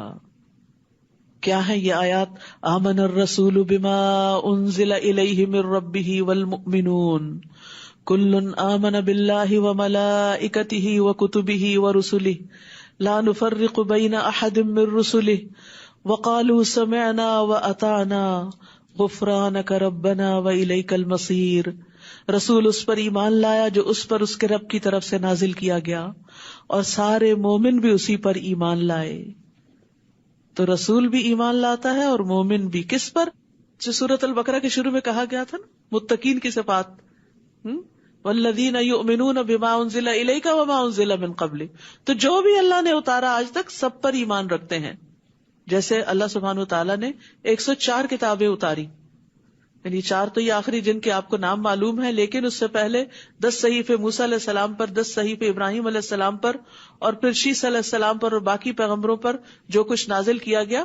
تو وہ جو بھی تھا ہم اس سب پر ایمان رکھتے ہیں کہ وہ اللہ نے اتارا انسانوں کی ہدایت کے لیے، اور یہ اللہ کا احسان ہے ہم سب پر، انعام ہے. اور قرآن مجید جو سب سے آخری کتاب ہے، اس میں پچھلی ساری کتابوں کی تعلیمات کو محفوظ کر دیا گیا جو رہتی دنیا تک انسان کی ہدایت کے لیے کافی ہیں. ہر ایک ایمان لایا اللہ پر، اس کے فرشتوں اور اس کی کتابوں اور اس کے رسولوں پر. وہ کہتے ہیں ہم اس کے رسولوں میں سے کسی ایک کے درمیان بھی فرق نہیں کرتے. اور انہوں نے کہا ہم نے سنا اور ہم نے اطاعت کی، اے ہمارے رب ہم تجھ سے تیری مغفرت طلب کرتے ہیں اور تیری ہی طرف لوٹ کر جانا ہے. اس آیت کی اس لیے بھی اہمیت ہے کہ اس میں ایمان کے سارے اجزاء مکمل ہو جاتے ہیں، یعنی اللہ پر، فرشتوں پر، رسولوں پر، کتابوں پر. آپ سوچیں کہ تقدیر کا ذکر نہیں، سمعنا و اطعنا میں تقدیر کا ذکر بھی ہے. تقدیر کیا ہے؟ کہ اللہ کے فیصلوں کو، اللہ تعالیٰ کے احکامات کو سن کر مان جانا، ایکسپٹ کر لینا. زندگی میں جو کچھ ہو رہا ہے اسے ایکسپٹ کر لینا. خوشی کو تو ہم خوشی سے قبول کر لیتے ہیں، لیکن تکلیف دہ حالات کو ایکسپٹ کرنا مشکل ہوتا ہے. تو اس کو بھی ایکسپٹ کر لینا کہ یا اللہ یہ تیرا فیصلہ. اللہ نہ کرے کسی کو کینسر ہو گیا، کسی کو کوئی اور ایسی خطرناک بیماری لاحق ہو گئی، تو اب اس میں یہ ہوتا ہے کہ لوگ ایک دم بہت بعض اوقات اپسٹ ہو جاتے ہیں. لیکن بعض ایسے لوگوں سے ملنے کا اتفاق ہوا ہے کہ جن کو مل کر اپنا ایمان بہت بڑھا، کہ انہوں نے اس کو قبول کیا، اللہ کا فیصلہ سمجھ کر اللہ سے کوئی شکوہ نہیں کیا، اللہ کی رضا پہ راضی رہے اور اپنی اصلاح کے لیے وہ سارا وقت گزارا اور توبہ استغفار میں گزارا کہ یا اللہ جانا تو تھا ہی دنیا سے، لیکن اس طرح تو نے ایک اویئرنس دے دی، ایک آگاہی دے دی. تو ایسے لوگ بھی ہوتے ہیں جو اللہ کی رضا پر راضی رہتے اور کوئی شکوہ نہیں کرتے اپنی بیماریوں پر. یہی تقدیر پر ایمان لانا ہوتا ہے. اور انہوں نے کہا ہم نے سنا اور ہم نے اطاعت کی. یہ ہے ایمان کی اصل چاشنی کہ انسان اللہ تعالیٰ کے احکامات سن کر مان جائے. اے ہمارے رب ہم تجھ سے تیری مغفرت طلب کرتے ہیں اور تیری طرف لوٹ کے جانا ہے. تو بخشش طلب کرنے سے پہلے اطاعت کی بات کی گئی. رسول اللہ صلی اللہ علیہ وسلم نے فرمایا جو شخص میرے اس وضو کی طرح وضو کرے پھر 2 رکعت نماز پڑھے جس میں اپنے نفس سے کوئی بات نہ کرے تو اس کے گزشتہ گناہ معاف کر دیے جائیں گے. تو جب آپ چاہیں کہ آپ کے گناہ معاف ہوں تو کبھی نماز پڑھ کے، کبھی صدقہ کر کے، کبھی روزہ رکھ کے. یعنی کبھی ایسا ہوتا ہے نا کہ انسان کو جب دین کا پتہ چلتا ہے تو اپنے گناہ بڑے یاد آتے ہیں. ہم نے تو بڑی بڑی زیادتیاں کر رکھی، اور خصوصاً جیسے یہ دورہ قرآن ہوتا ہے تو اتنا اوور ویلمنگ ہو جاتا ہے بعض لوگوں کے لیے کہ ایک موسلا دھار بارش برس رہی ہوتی ہے کہ جس کو پھر سنبھالنا اور ایڈجسٹ کرنا ایک مشکل کام ہوتا ہے کہ اتنے سارے احکامات ہم نے تو بہت غلطیاں کر لی. تو پھر انسان کیا کرے؟ نیکی کے کام کرتے کرتے توبہ کرتا جائے. بارش کس لیے آتی ہے؟ بارش دھونے کے لیے آتی ہے. بارش سے فضا صاف ہو جاتی ہے. تو احکامات کی بھی جب بارش ہوتی ہے کنفیوژنز بھی دور ہوتے ہیں اور احکامات کا پتہ چلتا ہے، عمل کرتے ہیں تو گناہ بھی دھلتے چلے جاتے ہیں. اور خود ایسی مجلسوں میں بیٹھنا جو ہے وہ گناہوں کی بخشش کا ذریعہ ہوتا ہے. لا یکلف اللہ نفسا الا وسعها. اللہ کسی شخص پر اس کی قدرت سے بڑھ کر ذمہ داری کا بوجھ نہیں ڈالتا. لہا ما کسبت وعلیہا ما اکتسبت. جو اس نے نیکی کمائی وہ اسی کے لیے ہے اور جو اس نے برائی کمائی وہ اسی کے ذمہ ہے. اے ہمارے رب اگر ہم بھول جائیں یا ہم خطا کریں تو ہمارا مواخذہ نہ کرنا. ہم تیری اطاعت کریں گے لیکن پھر ہم بھول بھی جائیں گے ہم انسان ہیں، کمزور ہیں، تو ہمیں پکڑنا مت. اے ہمارے رب، ہم پر ایسا بوجھ نہ ڈالنا، یعنی ایسا حکم نہ دینا جیسا تو نے ہم سے پہلے لوگوں پہ ڈالا تھا، یعنی ایسا بوجھ کہ جو ہم اٹھا نہ سکے.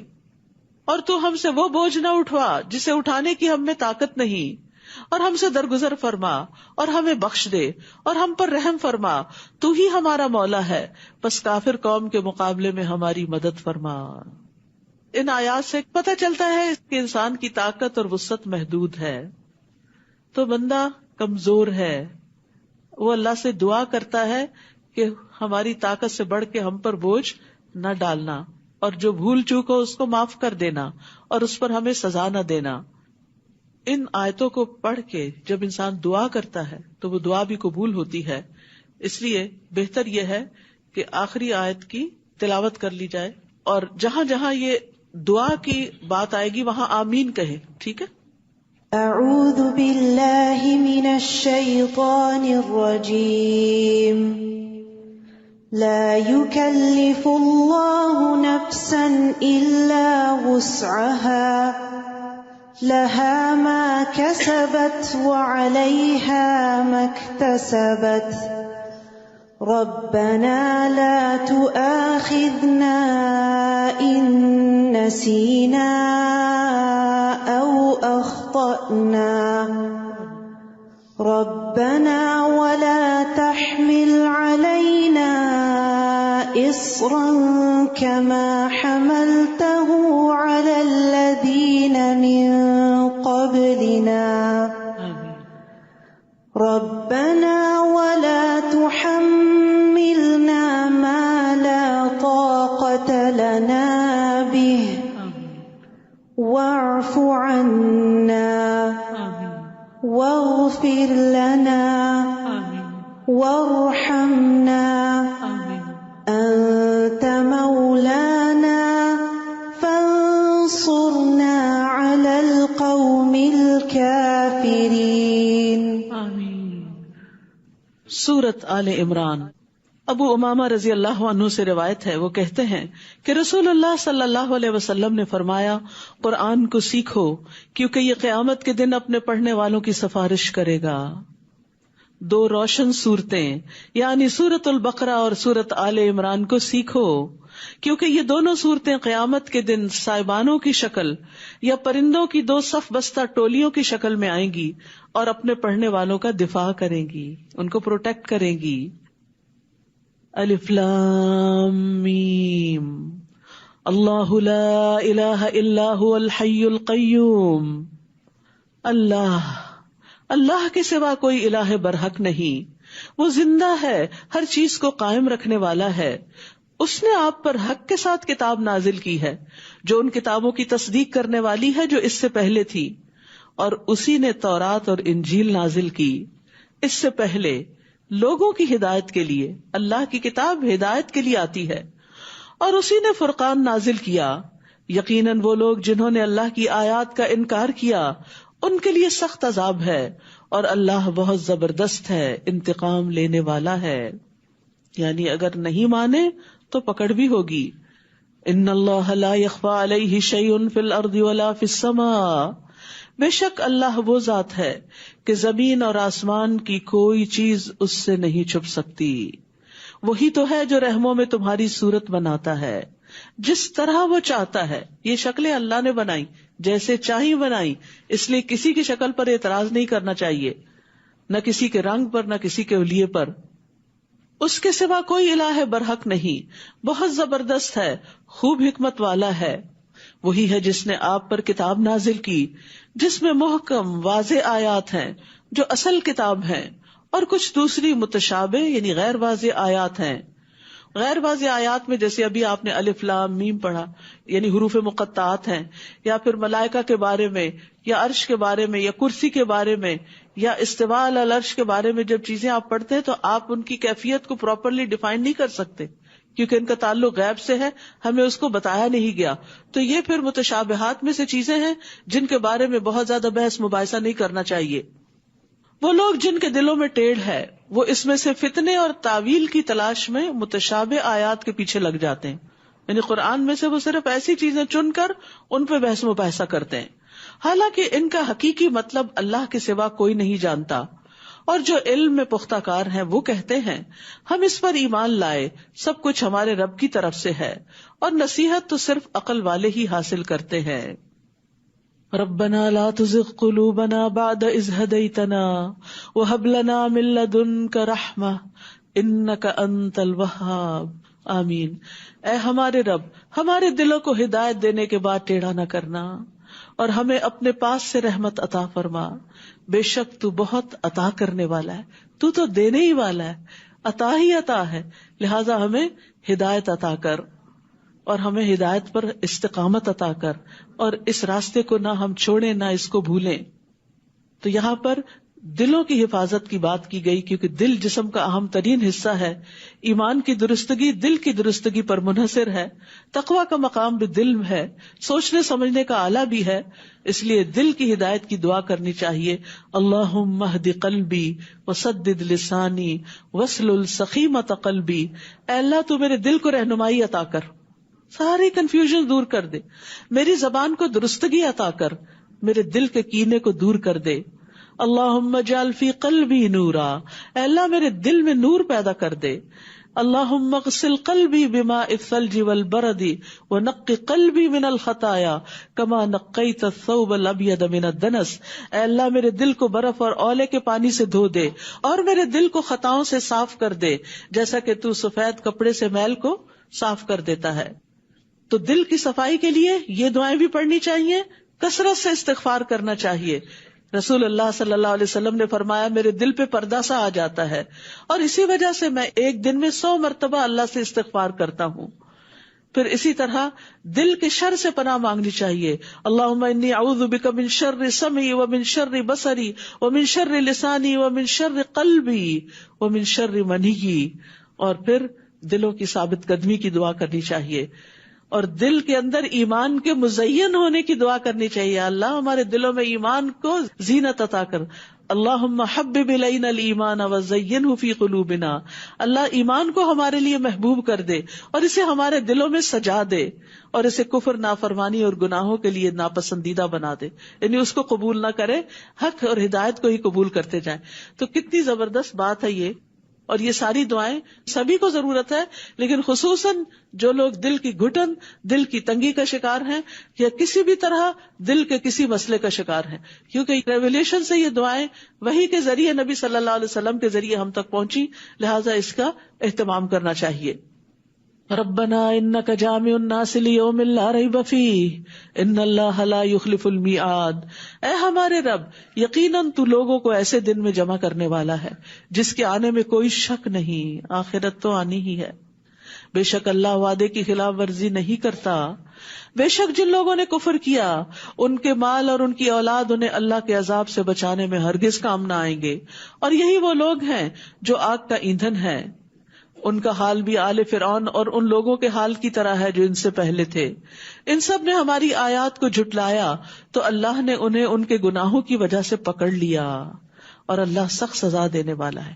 یعنی اللہ سے ڈرنا بھی چاہیے کہ کہیں گناہوں کی وجہ سے کوئی پکڑ نہ ہو جائے۔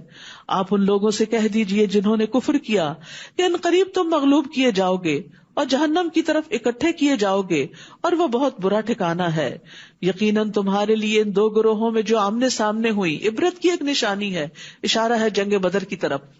ایک گروہ اللہ کے راستے میں لڑ رہا تھا جبکہ دوسرا گروہ کافر تھا، وہ انہیں اپنی آنکھوں سے اپنے سے دگنا دیکھ رہے تھے، یعنی دونوں فریق اپنے مخالف کو اپنے سے ڈبل دیکھ رہے تھے، اپنے سے دگنا دیکھ رہے تھے، یعنی مسلمان کفار کو صرف 600-700 کے قریب دیکھ رہے تھے، جبکہ کفار مسلمانوں کو اپنے سے دگنا 2000 کے قریب دیکھ رہے تھے۔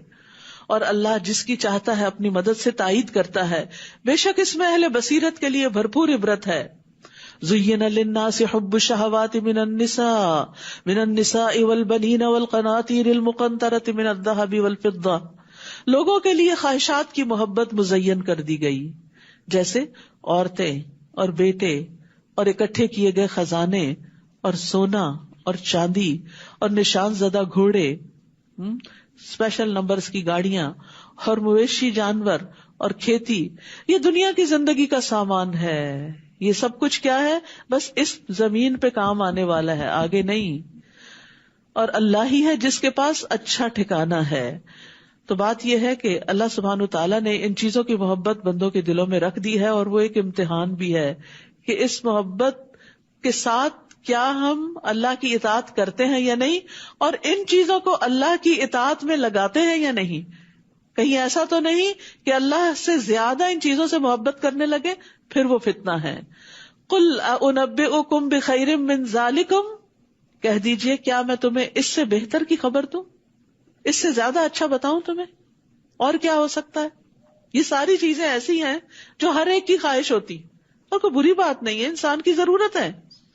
اور اچھا لگنا کسی چیز کا یہ بھی کوئی برا نہیں، یعنی یہ چیزیں اگر ہمیں اچھی لگتی ہیں تو اس میں کوئی برائی نہیں. ہاں، خرابی اس وقت ہوتی ہے جب ہم ان چیزوں میں گم ہو کر اللہ کو بھول جاتے ہیں، اللہ کی اطاعت کو بھول جاتے ہیں.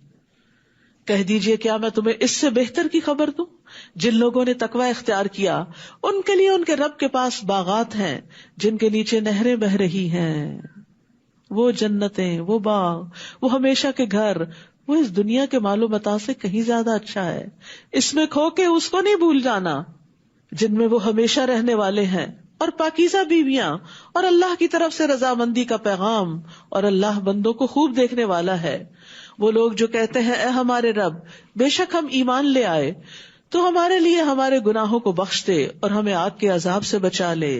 ربنا اننا آمنا فاغفر لنا ذنوبنا وقنا عذاب النار. کون ہے یہ خوش قسمت؟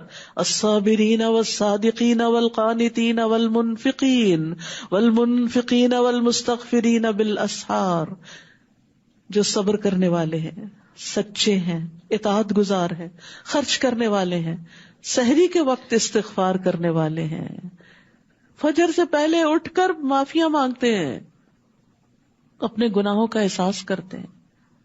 ان صفات کو دیکھ کر پڑھ کر اپنا کمپیریزن کرنا چاہیے کہ کیا ہمارے اندر یہ سب ہے.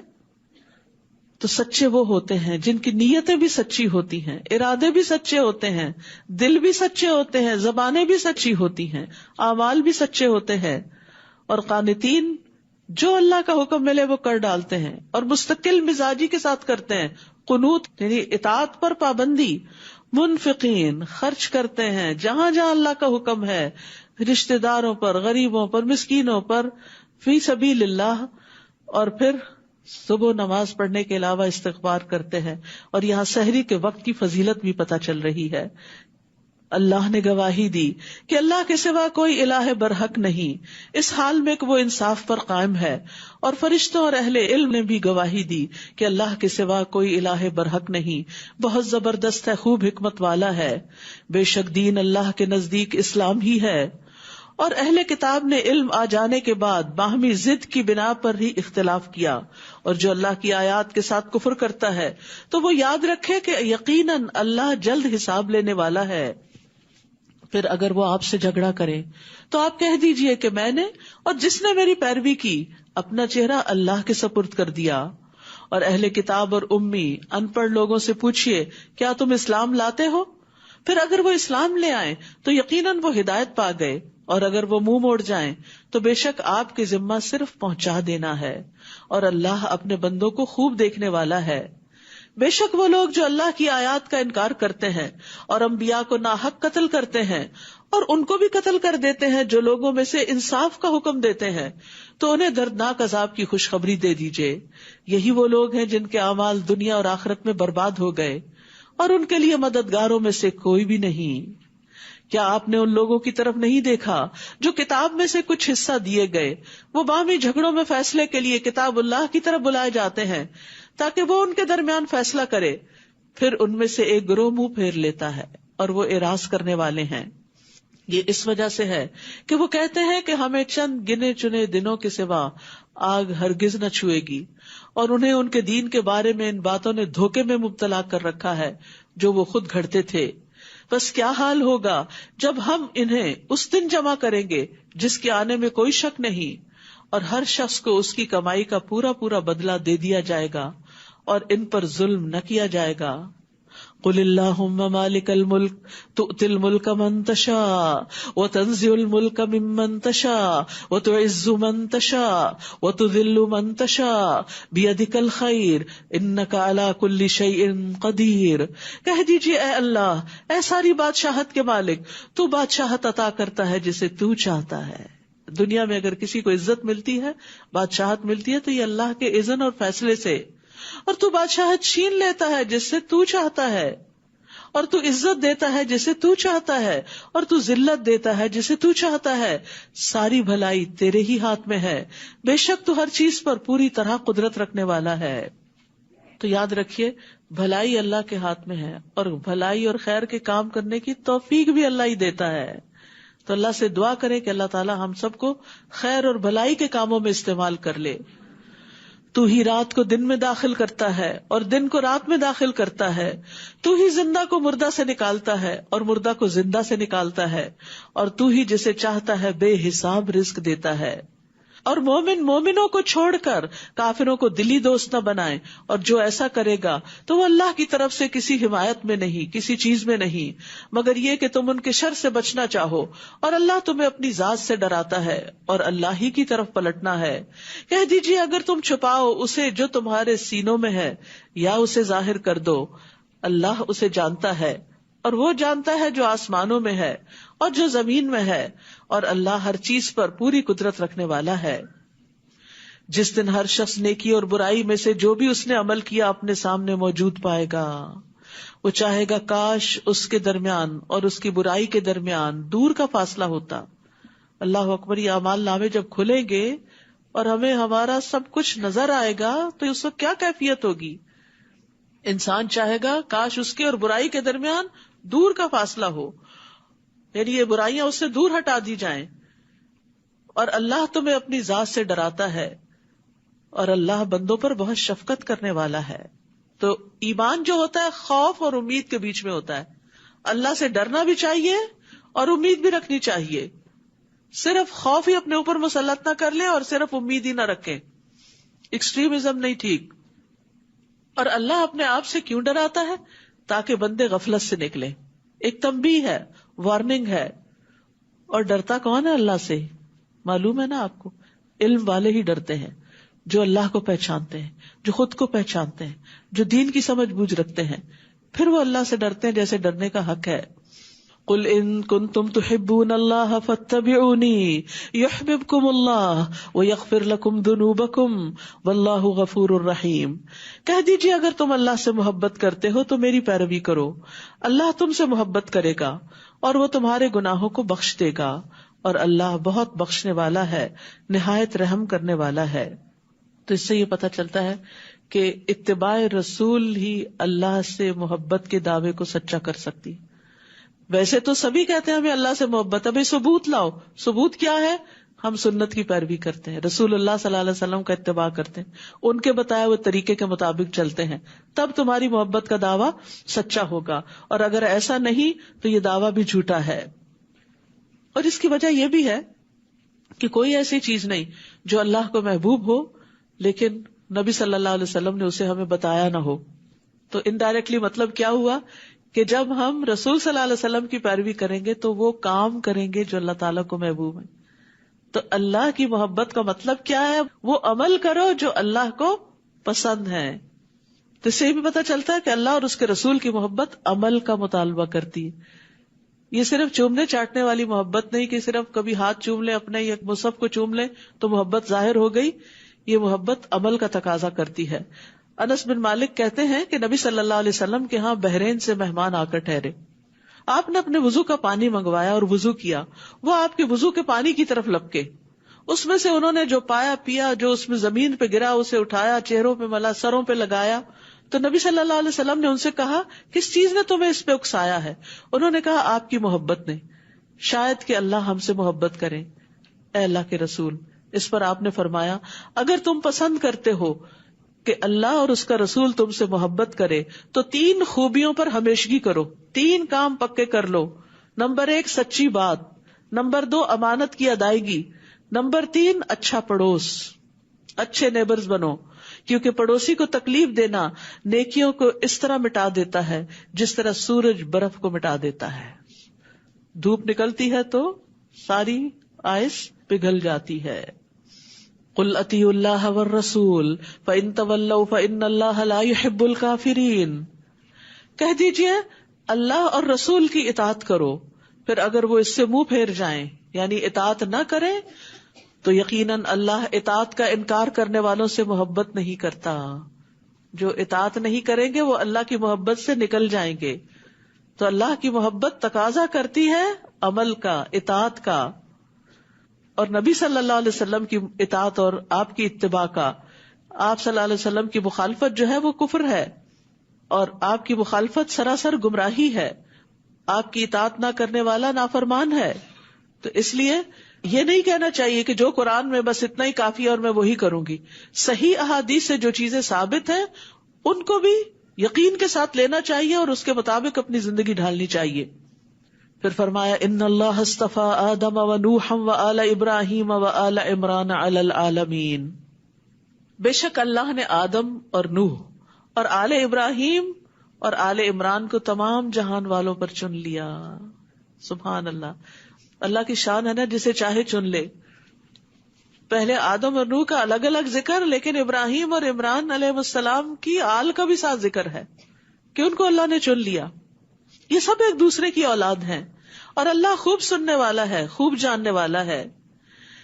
یہ اس وقت کی بات ہے جب عمران کی بیوی کہنے لگی کہ اے میرے رب، بے شک میں نے تیرے لیے ایک نظر مانی ہے. اب یہ ایک عورت کا قصہ ہے، یعنی آل عمران چلی کس سے؟ اس واقعے سے، اور چننے میں ایک بہت بڑا کردار ہے اس واقعے کا. جب عمران کی بیوی کہنے لگی کہ اے میرے رب، بے شک میں نے تیرے لیے نظر مانی ہے کہ جو بھی میرے پیٹ میں ہے وہ دنیا کے کام سے آزاد ہوگا، پس تو مجھ سے قبول کر لے، بے شک تو ہی خوب سننے والا، خوب جاننے والا ہے. کئی طرح کے لوگ ہوتے ہیں. کچھ لوگ وہ ہوتے ہیں جنہیں اللہ سبحانہ وتعالیٰ نے دین دنیا دونوں کے لیے چنا ہوتا ہے، وہ دین بھی ساتھ لے کے چلتے ہیں، دنیا میں بھی بڑے اچھے کامیاب ہوتے ہیں.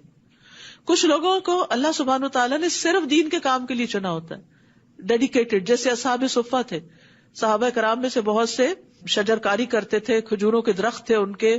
مہاجرین بزنس کرتے تھے، مشرق و مغرب میں جاتے تھے بزنس ٹرپ لے کر، جس کا ذکر لیلاف قریش میں آتا ہے. لیکن کچھ صحابہ کرام ایک ہراول دستے کی طرح تھے کہ جو یکسو ہو کر دین کی خدمت کر رہے تھے. اور یہ سلسلہ ہمیشہ سے جاری ہے کہ ہر دور میں کچھ لوگوں کو ایسی قربانی کرنی پڑتی ہے کہ ہر چیز سے فارغ ہو کر صرف اور صرف دین کی خدمت کا کام کریں. تو یہاں ایک عورت کے دل میں خواہش پیدا ہوتی ہے جب اس کے شوہر فوت ہو جاتے ہیں کہ میرے پیٹ کا جو بچہ ہے اسے میں ہیکل میں ڈال دوں گی، اللہ کے دین کی خدمت کے لیے وقف کر دوں گی، میں اس سے دنیا کے فائدے نہیں حاصل کروں گی، اپنی خدمت سے آزاد کر دوں گی. محررن، دنیا کے کاموں سے آزاد، میری خدمت سے آزاد، اور وہ صرف اللہ کے دین کی خدمت کرے گا.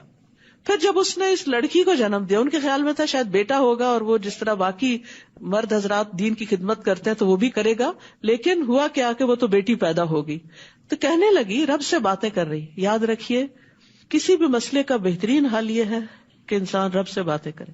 نیکی کا کام کرنا ہے، اپنے رب سے باتیں کرے. کوئی صدقہ خیرات کرنا ہے، اللہ تو اسے قبول کر لے. کچھ ملا ہے آپ کو، اس پر اللہ سے باتیں کر کے شکر ادا کریں. کچھ دینا ہے آپ نے، اللہ سے صلاح مشورہ کریں. کوئی فیصلہ کرنا ہے زندگی میں، اللہ سے دوستی کر لیں. اب دیکھیں زندگی بڑی خوبصورت ہو جائے گی. کسی انسان سے بات کرنی ہو تو انتظار کرنا پڑتا ہے، وہ تو سو رہا ہے. لا تأخذہ سنۃ ولا نوم، اللہ کو تو نہ نیند آتی ہے نہ اونگ آتی ہے. آپ میسج چھوڑتے ہیں 2 دن تک بلو ٹک ہی نہیں آتا، دوسرے نے چیک ہی نہیں کیا آپ کا سوال. تو آپ دیکھیے اللہ سبحانہ وتعالیٰ سے بات کرنے میں تو کوئی مشکل ہی نہیں، نہ دن نہ رات، کوئی فرق نہیں پڑتا. جب جی چاہے کھڑے بیٹھے لیٹے جاگے چلتے پھرتے کھاتے پکاتے، جب دل چاہے دل ہی دل میں اپنا کنیکشن بحال کر لیں، اور جو کہنا چاہتے ہیں کہہ ڈالیں، دل میں نہ رکھیں، کہہ دیں اللہ سبحانہ وتعالیٰ سے، اور مدد بھی ساتھ ساتھ مانگتے جائیں. تو اب جب بیٹی پیدا ہوئی تو انہوں نے وہ حال دعائی نہیں مچا دی جیسے ہمارے یہاں ہوتا ہے، اور لوگوں سے نہیں کہا یہ کیا ہو گیا، میں نے یہ سوچا تھا، میرا یہ پلان تھا، اب یہ تو کچھ اور ہی ہو گیا، اب میں کیا کروں. نہیں، اللہ ہی سے بات کرنے لگی. اے میرے رب، میں نے تو ایک لڑکی کو جنم دیا ہے. حالانکہ جو اس نے جنا تھا اللہ کو خوب پتا تھا. کیونکہ ہم کیوں نہیں باتیں کرتے، ہم کہتے اللہ کو تو پہلے ہی پتا ہے. بھائی پتا ہے، لیکن پتا ہونے کے باوجود بھی ایک اپنائیت کا احساس ہوتا ہے جب ہم بولتے ہیں، جب ہم وسپر کرتے ہیں اللہ تعالیٰ کے ساتھ. اور لڑکا لڑکی کی طرح نہیں ہوتا، یعنی جو کام اللہ نے اس لڑکی سے لینا وہ لڑکا یہاں نہیں کر سکتا. ہر ایک کی اپنی اسپیشلٹی ہے. اس لیے عورتوں کو کبھی بھی اپنا کانفیڈینس لوز نہیں کرنا چاہیے کہ ہم تو بیکار ہیں اور ہماری تو کوئی وقت نہیں، کوئی حیثیت نہیں، ہم تو کچھ کر نہیں سکتے. نہیں، آپ لڑکی ہوتے ہوئے بہت کچھ کر سکتے ہیں. آپ کو مرد بننے کی ضرورت نہیں ہے کچھ کرنے کے لیے. اور میں اسے اور اس کی اولاد کو شیطان مردود سے تیری پناہ میں دیتی ہوں. کرنے کا کام تھا اس پہ فوکس کیا کہ اب ہو گئی لڑکی، اب واٹ نیکسٹ، اگلا کام کیا کرنا ہے. کیونکہ ہم تو اسی میں ہی اٹکے رہتے ہیں، وہیں پھنسے رہتے ہیں، وہ اس مصیبت سے ہی نہیں نکلتے کہ پھر فیوچر کی کوئی پلاننگ کریں کہ اب کرنا کیا ہے. وہ جو وعدے جو کیے تھے اللہ سے کہ تیری خدمت میں وقف کریں گے، ان کا کیا ہوا؟ اس کے مطابق اب کوئی ایکشن لینے کی ضرورت ہے. فَتَقَبَّلَهَا رَبُّهَا بِقَبُولٍ حَسَنٍ، تو اس کے رب نے اسے اچھی طرح قبول کر لیا اور اس کی بہت اچھی پرورش کی. تربیت تو رب ہی کرتا ہے، ماں باپ تو صرف کوشش کرتے ہیں. تو اس لیے بچوں کو اللہ کے حوالے کیا کریں. یا رب، جو میری ہمت طاقت میں تھا وہ میں نے کر لیا، اس سے آگے میرا کوئی زور نہیں، ہدایت تو نے دینی، یہ سب تیرے سپرد ہیں.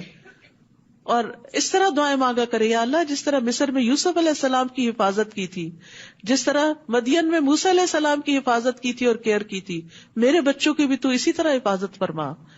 میں وہاں تک نہیں پہنچ سکتا جہاں تک تیری طاقت ہے، تیری قدرت ہے، سب کچھ تو ہی کر سکتا ہے. ہر ماں باپ ماحول کے فتنے سے پریشان رہتے ہیں. صرف پریشان ہونے سے کوئی مسئلہ حل نہیں ہوتا. اس پریشانی کو دعاؤں میں ڈال لیجئے، کنورٹ کر لیجئے، اس انرجی کو کہیں اور لگائیے، اتنی ہی شدت سے دعائیں کیجئے اور اپنے معاملات کو اللہ کے سپرد کیجئے. تو اس کے رب نے اسے اچھی طرح قبول کر لیا. اس سے پتہ چلتا ہے کہ اخلاص کے ساتھ کیا ہوا کام رب قبول کرتا ہے. اور اس کی بہت اچھی پرورش کی. اور زکریا جو ان کے خالو تھے مریم علیہ السلام کے، کو ان کا کفیل بنا دیا. وہ وقت کے پیغمبر بھی تھے، تو ان سے بہتر گارڈین کون ہو سکتا تھا. جب کبھی زکریا اس کے پاس محراب میں داخل ہوتے، اب جو بچی پیدا ہوئی تو اس کو گھر سے ہیکل میں بھیج دیا گیا عبادت کے لیے، اللہ کے دین کی خدمت کے لیے. وہ وہیں رہتی تھی دن رات. زکریا علیہ السلام ان کی ضروریات کے خیال کے لیے وہاں جاتے تھے. باپ تو تھے نہیں. جب کبھی زکریا اس کے پاس محراب میں داخل ہوتے تو اس کے پاس رزق رکھا ہوا پاتے. کہتے، اے مریم، یہ تیرے لیے کہاں سے آیا؟ بے موسم پھل، ایسی ایسی چیزیں جو کبھی دیکھی نہ گئی ہوں. وہ کہتی اللہ کے پاس سے. Simple answer. یاد رکھیے، جو اسمارٹ لوگ ہوتے ہیں نا، ذہین لوگ جو ہوتے ہیں، جن کے اندر حکمت ہوتی ہے، انہیں پتا ہوتا ہے کہ اس موقع کی مناسبت سے کیا جواب دینا ہے. تو آپ اپنے بارے میں جو فریکوینٹلی آسکڈ کوسچنز ہیں، یعنی جو لوگ اکثر آپ سے پوچھتے ہیں، ان کے جواب تیار کر کے رکھیں. کیونکہ لوگ کہیں بھی آپ کو اسپاٹ کر لیتے ہیں. آپ نقاب کیوں کرتے ہیں؟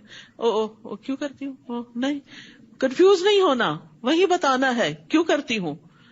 آپ کیوں دورہ قرآن اٹینڈ کرنے جا رہے ہیں، پتا ہونا چاہیے آپ کو کیوں جا رہے ہیں. اسی طرح آپ کی ذاتی زندگی کے بارے میں، مثلاً کسی کو ڈیورس ہو گئی، کیوں ہو گئی، کو پوچھے. ضروری ہے کہ آپ اپنی ساری کہانی سنائیں اور دوسروں کو مطمئن کریں. ہماری زندگی اس لیے نہیں کہ ہم ہر وقت ایکسپلینیشن دیتے رہیں اور ہم ایکسپلینیشن کال پہ رہیں اور ہر وقت بتاتے رہیں اور معذرتیں کرتے رہیں کہ یہ اس وجہ سے ہے، یہ اس وجہ سے ہے، یہ میں یوں کر رہی ہوں، یہ اس وجہ سے کر رہی ہوں، تاکہ کوئی ہم پہ شک نہ کرے اور لوگ ہم پہ ٹرسٹ کریں. ہر وقت کسی کی نگاہ میں جچنے کی ضرورت کیا ہے؟ کانفیڈنس کے ساتھ صحیح کام کریں، سچائی پر مبنی کام کریں، اپنے ضمیر کو مطمئن کریں اور جواب دینے کے لیے جواب اپنے پاس تیار رکھے کہ جب اس طرح کا کوئی سوال آئے گا تو میں نے کرنا کیا ہے. اور جب کوئی سوال کرے ٹھنڈے دل سے، ریلیکس ہو کے، اسمائل کر کے، سخت سے سخت سوال کا جواب خوش اسلوبی سے دیں. ایک مومن جو ہوتا ہے، ایک مسلم جو ہوتا ہے، وہ دین کا دائی ہوتا ہے. آپ کا انٹریکشن مسلم، نان مسلم، اپنوں، پرایوں، دوستوں، دشمنوں سب سے ہوتا ہے. تو کسی کے ساتھ بھی جھگڑنے کی ضرورت نہیں، غصہ کرنے کی ضرورت نہیں، سوالوں پہ اوفینڈ ہونے کی ضرورت نہیں. آپ کو پتا ہونا چاہیے آپ کوئی کام کیوں کرتے ہیں اور اس میں کسی سے ڈرنے کی ضرورت نہیں. آپ پورے کانفیڈنس کے ساتھ جواب تیار رکھیں اور جہاں پر سوال آئے کاپی پیسٹ. اے مریم، یہ تیرے لیے کہاں سے آیا؟ وہ کہتی اللہ کے پاس سے. بے شک اللہ جسے چاہتا ہے بے حساب رزق دیتا ہے. وہیں زکریا نے اپنے رب سے دعا مانگی، کہا اے میرے رب، مجھے اپنے پاس سے پاکیزہ اولاد عطا کر. جب انہوں نے دیکھا کہ مریم علیہ السلام کو، ایک لڑکی کو، ایک بچی کو سب کچھ مل رہا ہے، تو میرا رب مجھے کیوں نہیں دے سکتا، تو بجائے اس کے کہ وہ ان سے حسد کرتے، انہوں نے کیا کیا؟ دعا شروع کر دی. جب کسی کے پاس نعمت دیکھے تو فوراً اللہ سے مانگے, دعا کرے کہ اللہ تو اس کو دے سکتا, مجھے بھی دے سکتا ہے, تو مجھے بھی عطا کر. بے شک تو دعا کا خوب سننے والا ہے. انک السمیع الدعاء. تو فرشتوں نے اس کو اس وقت پکارا جب وہ محراب میں کھڑا نماز پڑھ رہا تھا کہ اللہ تجھے یحییٰ کی خوشخبری دیتا ہے. دعا قبول ہو گئی. کیونکہ ہوتا یہ کہ جب کسی کی نعمت دیکھتے نا تو دل مچل اٹھتا ہے.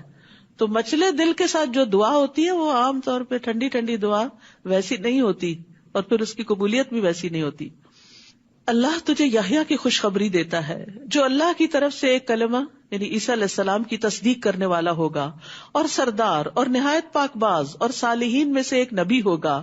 اس نے کہا, اے میرے رب, میرے ہاں لڑکا کیسے پیدا ہوگا جبکہ مجھے بڑھاپا آ پہنچا ہے اور میری بیوی بھی بانجھ ہے. فرشتے نے کہا, اسی طرح اللہ جو چاہتا ہے کرتا ہے, اللہ کے لیے مشکل نہیں. یہ اسباب تو بندوں کے سامنے ایک کام کے لیے ہے, ورنہ اللہ تو بغیر اسباب کے کام کرتا ہے. اس نے کہا, ہے میرے رب, میرے لیے کوئی نشانی مقرر کر دے, مجھے کوئی تسلی ہو جائے کہ ہاں کب ہوگا یہ کام.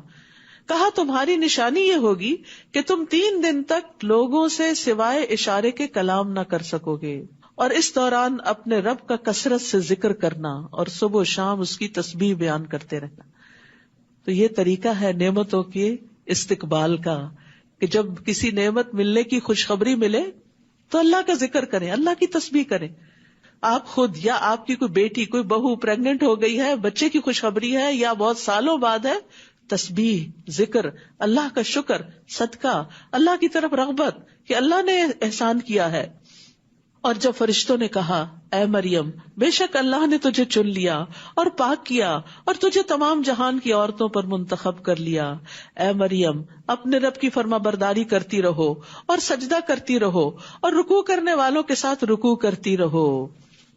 اطاعت کے ساتھ ساتھ عبادت کا افضل ترین کام نماز, رکوع, سجدہ اور اجتماعی عبادت. یہ غیب کی وہ خبریں ہیں جنہیں ہم آپ کی طرف وحی کرتے ہیں, ورنہ آپ ان کے پاس نہ تھے جب وہ اپنی قلمیں ڈال رہے تھے کہ ان میں سے کون مریم کی کفالت کرے گا, اور نہ ہی آپ اس وقت ان کے پاس تھے جب وہ مریم کی کفالت کے بارے میں باہم جھگڑ رہے تھے. جب فرشتوں نے کہا, اے مریم, بے شک اللہ تجھے اپنی طرف سے ایک کلمے کی خوشخبری دیتا ہے, اس کا نام مسیح عیسیٰ ابن مریم ہوگا, جو دنیا اور آخرت میں بڑے مرتبے والا ہوگا اور اللہ کے مقرب بندوں میں سے ہوگا. سبحان اللہ, مریم بڑی ہو گئی, جوان ہو گئی, اب اللہ تعالیٰ ان سے وہ کام لے رہا ہے جس کے لیے اللہ نے ان کو پیدا کیا تھا.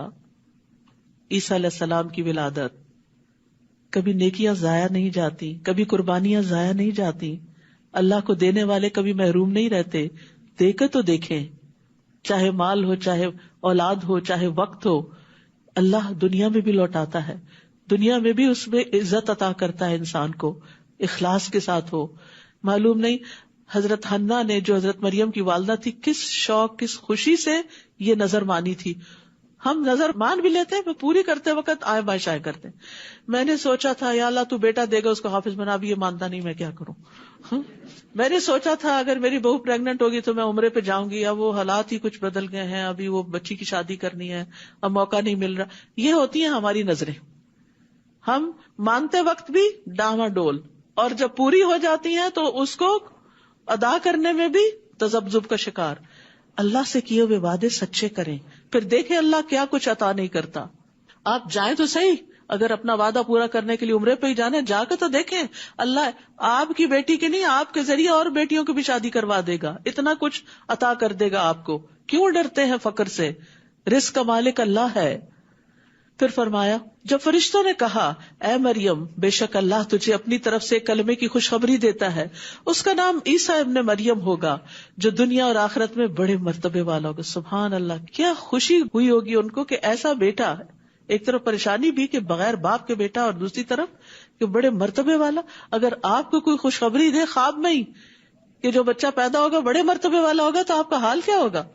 اور اللہ کے مقرب بندوں میں سے ہوگا, اور وہ لوگوں سے پنگھوڑے میں اور پختہ عمر میں یکساں کلام کرے گا, اور صالح لوگوں میں سے ہوگا. ہم سب کی یہ تمنا ہے, دعا, اللہ ہمارے بچوں کو نیک بنا. اللہ ان کو شروع سے ہی خوشخبری دے رہے ہیں کہ وہ نیکوں میں سے ہوگا. اس نے کہا اے میرے رب میرے لیے کوئی بیٹا کس طرح ہوگا حالانکہ مجھے کسی انسان نے چھوا تک نہیں. کہا اسی طرح اللہ پیدا کرتا ہے جو وہ چاہتا ہے. جب بھی وہ کسی کام کا فیصلہ کر لیتا ہے تو بے شک وہ اسے کہتا ہے کہ ہو جا تو وہ ہو جاتا ہے، اور وہ اسے کتاب و حکمت اور تورات اور انجیل کی تعلیم دے گا، پڑھا لکھا ہوگا. یہ ہے نعمتیں. اور بنی اسرائیل کی طرف بھیجا ہوا رسول ہوگا. دلیل کے طور پر وہ کہے گا بے شک میں تمہارے رب کی طرف سے تمہارے پاس ایک نشانی لایا ہوں، بے شک میں تمہارے لیے مٹی سے پرندے کی شکل کی مانند ڈھانچہ بناتا ہوں، پھر میں اس میں پھونک مارتا ہوں تو وہ اللہ کے اذن سے ایک پرندہ ہو جاتا ہے، اور میں اللہ کے اذن سے پیدائشی اندھے اور برس والے کو تندرست کر دیتا ہوں، اور میں اللہ کے اذن سے مردوں کو زندہ کر دیتا ہوں، اور میں تمہیں اس کی خبر دیتا ہوں جو تم کھاتے ہو اور جو تم اپنے گھروں میں ذخیرہ کرتے ہو. بے شک اس میں تمہارے لیے ضرور ایک نشانی ہے اگر ہو تم ایمان لانے والے. اور تورات میں سے جو میرے سامنے ہے اس کی تصدیق کرنے والا ہوں، اور تاکہ میں تمہارے لیے بعض وہ چیزیں حلال کر دوں جو تم پر حرام کی گئی تھی. اور میں تمہارے پاس تمہارے رب کی طرف سے ایک نشانی لایا ہوں، بس اللہ سے ڈرو اور میری اطاعت کرو. میری عبادت نہیں، عبادت اللہ کی، میری صرف بات مان لو. ان اللہ ربی و ربکم. عیسیٰ علیہ السلام نے کیا کہا تھا؟ بے شک اللہ ہی میرا رب ہے اور تمہارا رب بھی اللہ ہی ہے. فاعبدوہ، بس اسی کی عبادت کرو. ھذا صراط مستقیم، یہ سیدھا رستہ ہے. لہذا ہماری نماز، ہماری قربانی، ہمارا جینا مرنا، سارے نیکی کے کام صرف اور صرف اللہ کے لیے ہونے چاہیے. پھر جب عیسیٰ نے ان میں کفر محسوس کیا تو کہا کون ہے اللہ کی راہ میں میرے مددگار؟ حواریوں نے کہا ہم ہیں اللہ کے مددگار، ہم دین کی خدمت میں آپ کا ساتھ دیں گے، لوگوں کے کفر کے مقابلے میں ان کو نیکی کی ہدایت دیں گے. ہم اللہ پر ایمان لائے اور آپ گواہ رہیے بے شک ہم مسلمان ہیں. انہوں نے بھرپور مدد کا اظہار کیا. یعنی عیسیٰ علیہ السلام کو اللہ کے راستے میں مددگار چاہیے تھے. جب انہوں نے پکارا تو لوگوں نے لبیک کہا، مخلص ساتھیوں نے. اسی اخلاص کی بنا پر انہیں حواری کہا جاتا ہے. ربنا آمنا بما انزلت واتبعنا الرسول فاکتبنا مع الشاہدین. اے ہمارے رب، ہم اس پر ایمان لائے جو تو نے نازل کیا اور ہم نے رسول کی پیروی کی، سو تو ہمیں گواہوں کے ساتھ لکھ لے. اور انہوں نے چال چلی اور اللہ نے خفیہ تدبیر کی، اور اللہ خفیہ تدبیر کرنے والوں میں سب سے بہتر ہے. جب اللہ نے فرمایا اے عیسیٰ بے شک میں تجھے پورا پورا لینے والا ہوں اور تجھے اپنی طرف اٹھا لینے والا ہوں اور تجھے ان لوگوں سے پاک کرنے والا ہوں جنہوں نے کفر کیا، اور جن لوگوں نے تیری پیروی کی قیامت تک انہیں کفر کرنے والوں پر فوقیت دینے والا ہوں، پھر میری ہی طرف تم سب کا لوٹنا ہے، تو میں تمہارے درمیان اس چیز کا فیصلہ کروں گا جس میں تم اختلاف کرتے تھے. پھر وہ لوگ جنہوں نے کفر کیا تو میں انہیں دنیا اور آخرت میں سخت عذاب دوں گا، اور ان کے لیے مددگاروں میں سے کوئی بھی نہ ہوگا. اور رہے وہ لوگ جو ایمان لائے اور انہوں نے نیک عمل کیے تو وہ انہیں ان کے اجر پورے پورے دے گا، اور اللہ ظالموں سے محبت نہیں رکھتا. یہ جسے ہم آپ پر پڑھ رہے ہیں اللہ کی آیات ہیں اور بہت حکمت والے ذکر میں سے ہیں. یہ بیچ میں یاد دہانی کرا دی گئی تاکہ پورے یقین کے ساتھ اس سارے علم کو لیا جائے. بے شک عیسیٰ کی مثال اللہ کے ہاں آدم کی مثال کی طرح ہے. اس نے اسے مٹی سے بنایا، پھر اس سے کہا کہ ہو جا تو وہ ہو گیا، کن کہہ کے پیدا ہو گئے کلمے سے. یہ حق آپ کے رب کی طرف سے ہے، تو آپ شک کرنے والوں میں سے نہ ہوں. تو جو کوئی علم آ جانے کے بعد عیسیٰ علیہ السلام کے بارے میں آپ سے جھگڑا کرے تو آپ ان سے کہہ دیجئے کہ آؤ ہم اپنے بیٹوں اور تمہارے بیٹوں کو بلاتے ہیں، اور اپنی عورتوں اور تمہاری عورتوں کو بلاتے ہیں، اور ہم بھی اور تم بھی آ جائیں، پھر ہم گڑ گڑا کر اللہ سے دعا کریں، پھر ہم جھوٹوں پر اللہ کی لعنت کریں. جب دلیل سے معاملہ حل نہیں ہوتا تو اس موقع پر یہ طریقہ اختیار کیا جاتا ہے جس کو مباہلہ کہا جاتا ہے. یقیناً یہ بالکل سچا قصہ ہے، یعنی عیسیٰ علیہ السلام اور مریم علیہ السلام کے بارے میں. اور اللہ کے سوا کوئی الہ برحق نہیں، نہ عیسیٰ الہ ہے نہ مریم علیہ السلام الہ ہے، اور بے شک اللہ زبردست خوب حکمت والا ہے. پھر اگر وہ منہ موڑ جائیں تو بے شک اللہ فساد کرنے والوں کو خوب جانتا ہے. کہہ دیجئے اے اہل کتاب، آؤ ایک بات کی طرف جو ہمارے درمیان اور تمہارے درمیان مشترک ہے، کہ ہم اللہ کے سوا کسی کی عبادت نہ کریں اور اس کے ساتھ کسی بھی چیز کو شریک نہ ٹھہرائیں، اور ہم میں سے کوئی اللہ کو چھوڑ کر کسی دوسرے کو رب نہ بنائے. پھر اگر وہ منہ موڑ جائے تو تم کہہ دو کہ گواہ رہو، بے شک ہم تو اللہ کے فرما بردار ہیں. اے اہل کتاب تم ابراہیم کے بارے میں کیوں جھگڑتے ہو کہ وہ یہودی تھا یا نصرانی، حالانکہ تورات اور انجیل اس کے بعد ہی نازل کی گئی، کیا بھلا تم عقل نہیں رکھتے؟ ہاں تم وہی لوگ ہو جنہوں نے اس معاملے میں جھگڑا کیا جس کا تمہارے پاس کچھ نہ کچھ علم تھا، تو تم اس معاملے میں کیوں جھگڑا کرتے ہو جس کا تمہیں کچھ بھی علم نہیں، اور اللہ جانتا ہے اور تم نہیں جانتے۔ ما كان ابراہیم یہودیا ولا نصرانیا ولكن كان حنیفا مسلما وما كان من المشرکین، ابراہیم نہ تو یہودی تھا اور نہ نصرانی بلکہ وہ یکسو مسلمان تھا اور وہ مشرکین میں سے نہ تھا، کیونکہ یہ سارے گروہ ان کو اپنا بڑا سمجھتے تھے۔ تو اللہ تعالیٰ نے واضح کر دیا کہ وہ کسی خاص فرقے یا گروہ سے تعلق نہیں رکھتے، وہ تو خالص اللہ کے بندے ہیں اور مسلمان ہیں، کوئی فرقہ واریت نہیں۔ بے شک ابراہیم کے قریب تر تو وہ لوگ ہیں جنہوں نے اس کی پیروی کی، اور یہ نبی محمد صلی اللہ علیہ وسلم اور وہ لوگ جو ایمان لائے، اور اللہ مومنوں کا دوست ہے۔ اور اہل کتاب میں سے ایک گروہ چاہتا ہے کاش وہ تمہیں گمراہ کر دیں، جبکہ وہ خود اپنے آپ کو ہی گمراہ کر رہے ہیں اور وہ شعور نہیں رکھتے۔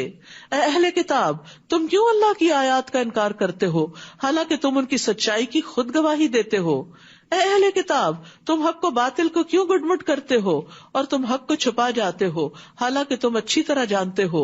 اور اہل کتاب میں سے ایک گروہ نے کہا دن کے شروع میں اس چیز پر ایمان لے آؤ جو ایمان لانے والوں پر نازل کی گئی ہے، اور دن کے آخر میں اس کا انکار کر دو، شاید کہ وہ دین سے پلٹ جائیں، یعنی دھوکہ دے کر اوروں کو بھی دین سے ہٹا لو۔ اور جو تمہارے دین کی پیروی کرے اس کے سوا کسی کی بات نہ مانو، کہہ دیجئے بے شک اصل ہدایت تو اللہ ہی کی ہدایت ہے۔ اور وہ کہتے ہیں ایسا نہ ہو کہ کسی اور کو بھی ویسا علم دے دیا جائے جو تمہیں دیا گیا، یا جس سے وہ تمہارے رب کے پاس تم پر حجت قائم کر سکیں۔ کہہ دیجئے بے شک فضل اللہ ہی کے ہاتھ میں ہے، وہ جسے چاہتا ہے عطا کرتا ہے، اور اللہ وسعت والا ہے، خوب علم والا ہے۔ یختص برحمتہ من یشاء واللہ ذو الفضل العظیم، وہ اپنی رحمت کے ساتھ جسے چاہتا ہے خاص کرتا ہے، اور اللہ بڑے فضل والا ہے۔ اللہ ہمیں بھی اپنی رحمت سے خاص کر لے، اور اللہ ہم سب پر بھی اپنا فضل نازل فرمائے۔ اور اہل کتاب میں سے کوئی ایسا ہے کہ اگر آپ اسے ایک خزانہ بطور امانت دیں تو وہ اسے آپ کو واپس کر دے گا، یعنی امانت پوری پوری لوٹائے گا۔ قرآن ایسے اہل کتاب کی تعریف کر رہا ہے۔ اور ان میں سے کوئی ایسا بھی ہے کہ اگر آپ اسے ایک دینار بھی بطور امانت دیں تو وہ اسے آپ کو واپس نہیں کرے گا۔ عموماً ہوتا ہی ہے کہ کسی قوم میں سے کسی گروہ میں سے کوئی ایک بندہ خرابی کرے تو ہم سب کے سب کوئی بدنام کر دیتے ہیں، لیکن یہاں قرآن نے طریقہ یہ بتایا کہ نہیں، انصاف کی بات کرنی چاہیے کہ اگر ایک شخص خرابی کرتا تو وہ ایک شخص کا عمل ہے، سارے گروہ کا عمل نہیں، کیونکہ اسی گروہ میں کچھ اچھے لوگ بھی ہوتے ہیں۔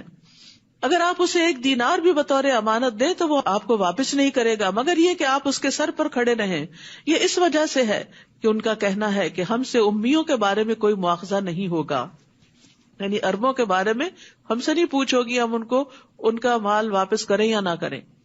اور وہ اللہ پہ جھوٹ بولتے ہیں حالانکہ وہ جانتے ہیں۔ کیوں نہیں؟ البتہ جس نے اپنا عہد پورا کیا اور تقوی اختیار کیا تو یقیناً اللہ تقوی والوں سے محبت رکھتا ہے۔ بے شک وہ لوگ جو اللہ کے عہد اور اپنی قسموں کو تھوڑی قیمت کے عوض بیچ ڈالتے ہیں ان کے لیے آخرت میں کوئی حصہ نہ ہوگا، اور قیامت کے دن اللہ ان سے کلام نہ کرے گا اور نہ ان کی طرف دیکھے گا اور نہ ہی ان کو پاک کرے گا، بلکہ ان کے لیے دردناک عذاب ہے۔ اور بے شک ان میں ایک گروہ کے لوگ ایسے ہیں جو اللہ کی کتاب کے ساتھ اپنی زبانوں کو موڑتے ہیں، کلام اللہ کے ساتھ ٹیمپرنگ کرتے ہیں تاکہ تم اسے کتاب کی عبارت میں سے سمجھو، حالانکہ وہ کتاب میں سے نہیں ہوتا، اور وہ کہتے ہیں یہ اللہ کے پاس سے ہے، حالانکہ یہ اللہ کے پاس سے نہیں ہوتا، اور وہ جانتے بوجھتے اللہ پہ جھوٹ بولتے ہیں۔ تو یہ بھی بڑا خطرناک معاملہ ہوتا ہے کہ جو چیز اللہ نے نہ فرمائی ہو اسے اللہ سے منسوب کر دینا۔ کسی انسان کے لیے جائز نہیں کہ اگر اللہ اس کو کتاب و حکمت اور نبوت عطا کرے پھر وہ لوگوں سے کہتا پھرے کہ اللہ کو چھوڑ کر میرے بندے بن جاؤ، بلکہ وہ تو کہے گا کہ رب والے بن جاؤ، کیونکہ تم کتاب کی تعلیم دیتے ہو اور اس لیے کہ تم خود بھی اسے پڑھتے ہو۔ ربانی بننا یہ ہے کتاب پڑھنے کا اصل مقصد، اور نہ وہ تمہیں اس بات کا حکم دیتا ہے کہ تم فرشتوں اور نبیوں کو رب بنا لو، کیا وہ تمہیں کفر کا حکم دے گا اس کے بعد کہ تم مسلمان ہو چکے؟ اور جب اللہ نے تمام نبیوں سے پختہ عہد لیا کہ میں جو بھی کتاب و حکمت میں سے تمہیں عطا کروں پھر تمہارے پاس ایک رسول آ جائے جو اس چیز کی تصدیق کرنے والا ہو جو تمہارے پاس ہے، تو تم ضرور بے ضرور اس پر ایمان لاؤ گے اور ضرور اس کی مدد کرو گے. فرمایا کیا تم اقرار کرتے ہو اور اس پر میرا عہد لیتے ہو؟ انہوں نے کہا ہم نے اقرار کیا. فرمایا پھر گواہ رہو اور میں تمہارے ساتھ گواہوں میں سے ہوں. تو جو کوئی اس کے بعد منہ موڑ جائے تو یہی لوگ فاسق ہیں. افغیر دین اللہ یبغون، کیا پھر اللہ کے دین کے علاوہ کوئی اور دین وہ تلاش کرتے ہیں؟ حالانکہ آسمانوں اور زمین میں جو بھی ہے خوشی اور ناخوشی سے اسی کا فرما بردار ہے. دین کیا ہے؟ اسلام. اسلام کا مطلب کیا؟ فرما برداری. ساری کائنات کا دین اسلام ہے کیونکہ وہ سب اللہ کا حکم مان رہے ہیں اور اسی کی طرف وہ لوٹائے جائیں گے. آئے بھی وہیں سے، واپسی بھی وہیں، اطاعت بھی اسی کی. کہہ دیجئے کہ ہم اللہ پر ایمان لائے اور اس پر جو ہماری طرف نازل کیا گیا اور اس پر جو ابراہیم، اسماعیل، اسحاق، یعقوب اور اولاد یعقوب پر نازل کیا گیا، اور جو اپنے رب کی طرف سے موسیٰ اور عیسیٰ اور تمام انبیاء علیہم السلام دیے گئے، ہم ان میں سے کسی ایک کے درمیان بھی فرق نہیں کرتے اور ہم اسی کے فرما بردار ہیں. وَمَن يَبْتَغِ غَيْرَ الْإِسْلَامِ دِينًا فَلَن يُقْبَلَ مِنْهُ وَهُوَ فِي الْآخِرَةِ مِنَ الْخَاسِرِينَ. اور جو کوئی اسلام کے سوا کوئی اور دین چاہے گا تو وہ اس سے ہرگز قبول نہ کیا جائے گا اور وہ آخرت میں خسارہ پانے والوں میں سے ہوگا. تو اللہ کے ہاں مقبول دین دین اسلام ہی ہے، تو ہمیں بھی دین اسلام پر راضی ہو جانا چاہیے. اسی لیے ہمیں صبح شام 3 بار یہ دعا پڑھنی چاہیے، رضیت باللہ ربا وبالاسلام دینا وبمحمد نبیا کیف یہدی اللہ قوما کفروا بعد ایمانہم.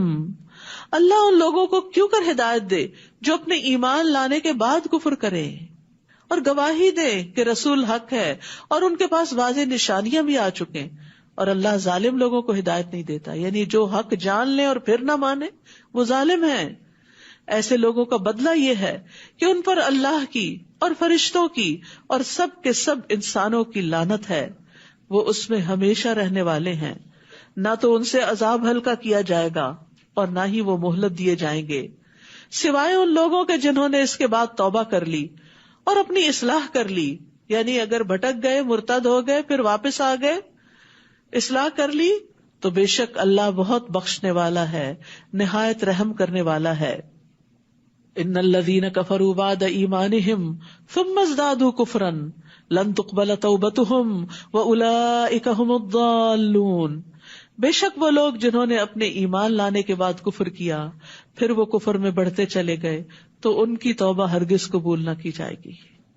یعنی جو دین کو کھیل بنا لیں، کبھی کہیں میں مسلمان ہوں، کبھی کہیں نہیں پتا کیا ہوں، کبھی کہیں میں نے اسلام چھوڑ دیا ہے، تو یہ چیزیں، یہ جملے، یہ باتیں انتہائی خطرناک ہیں.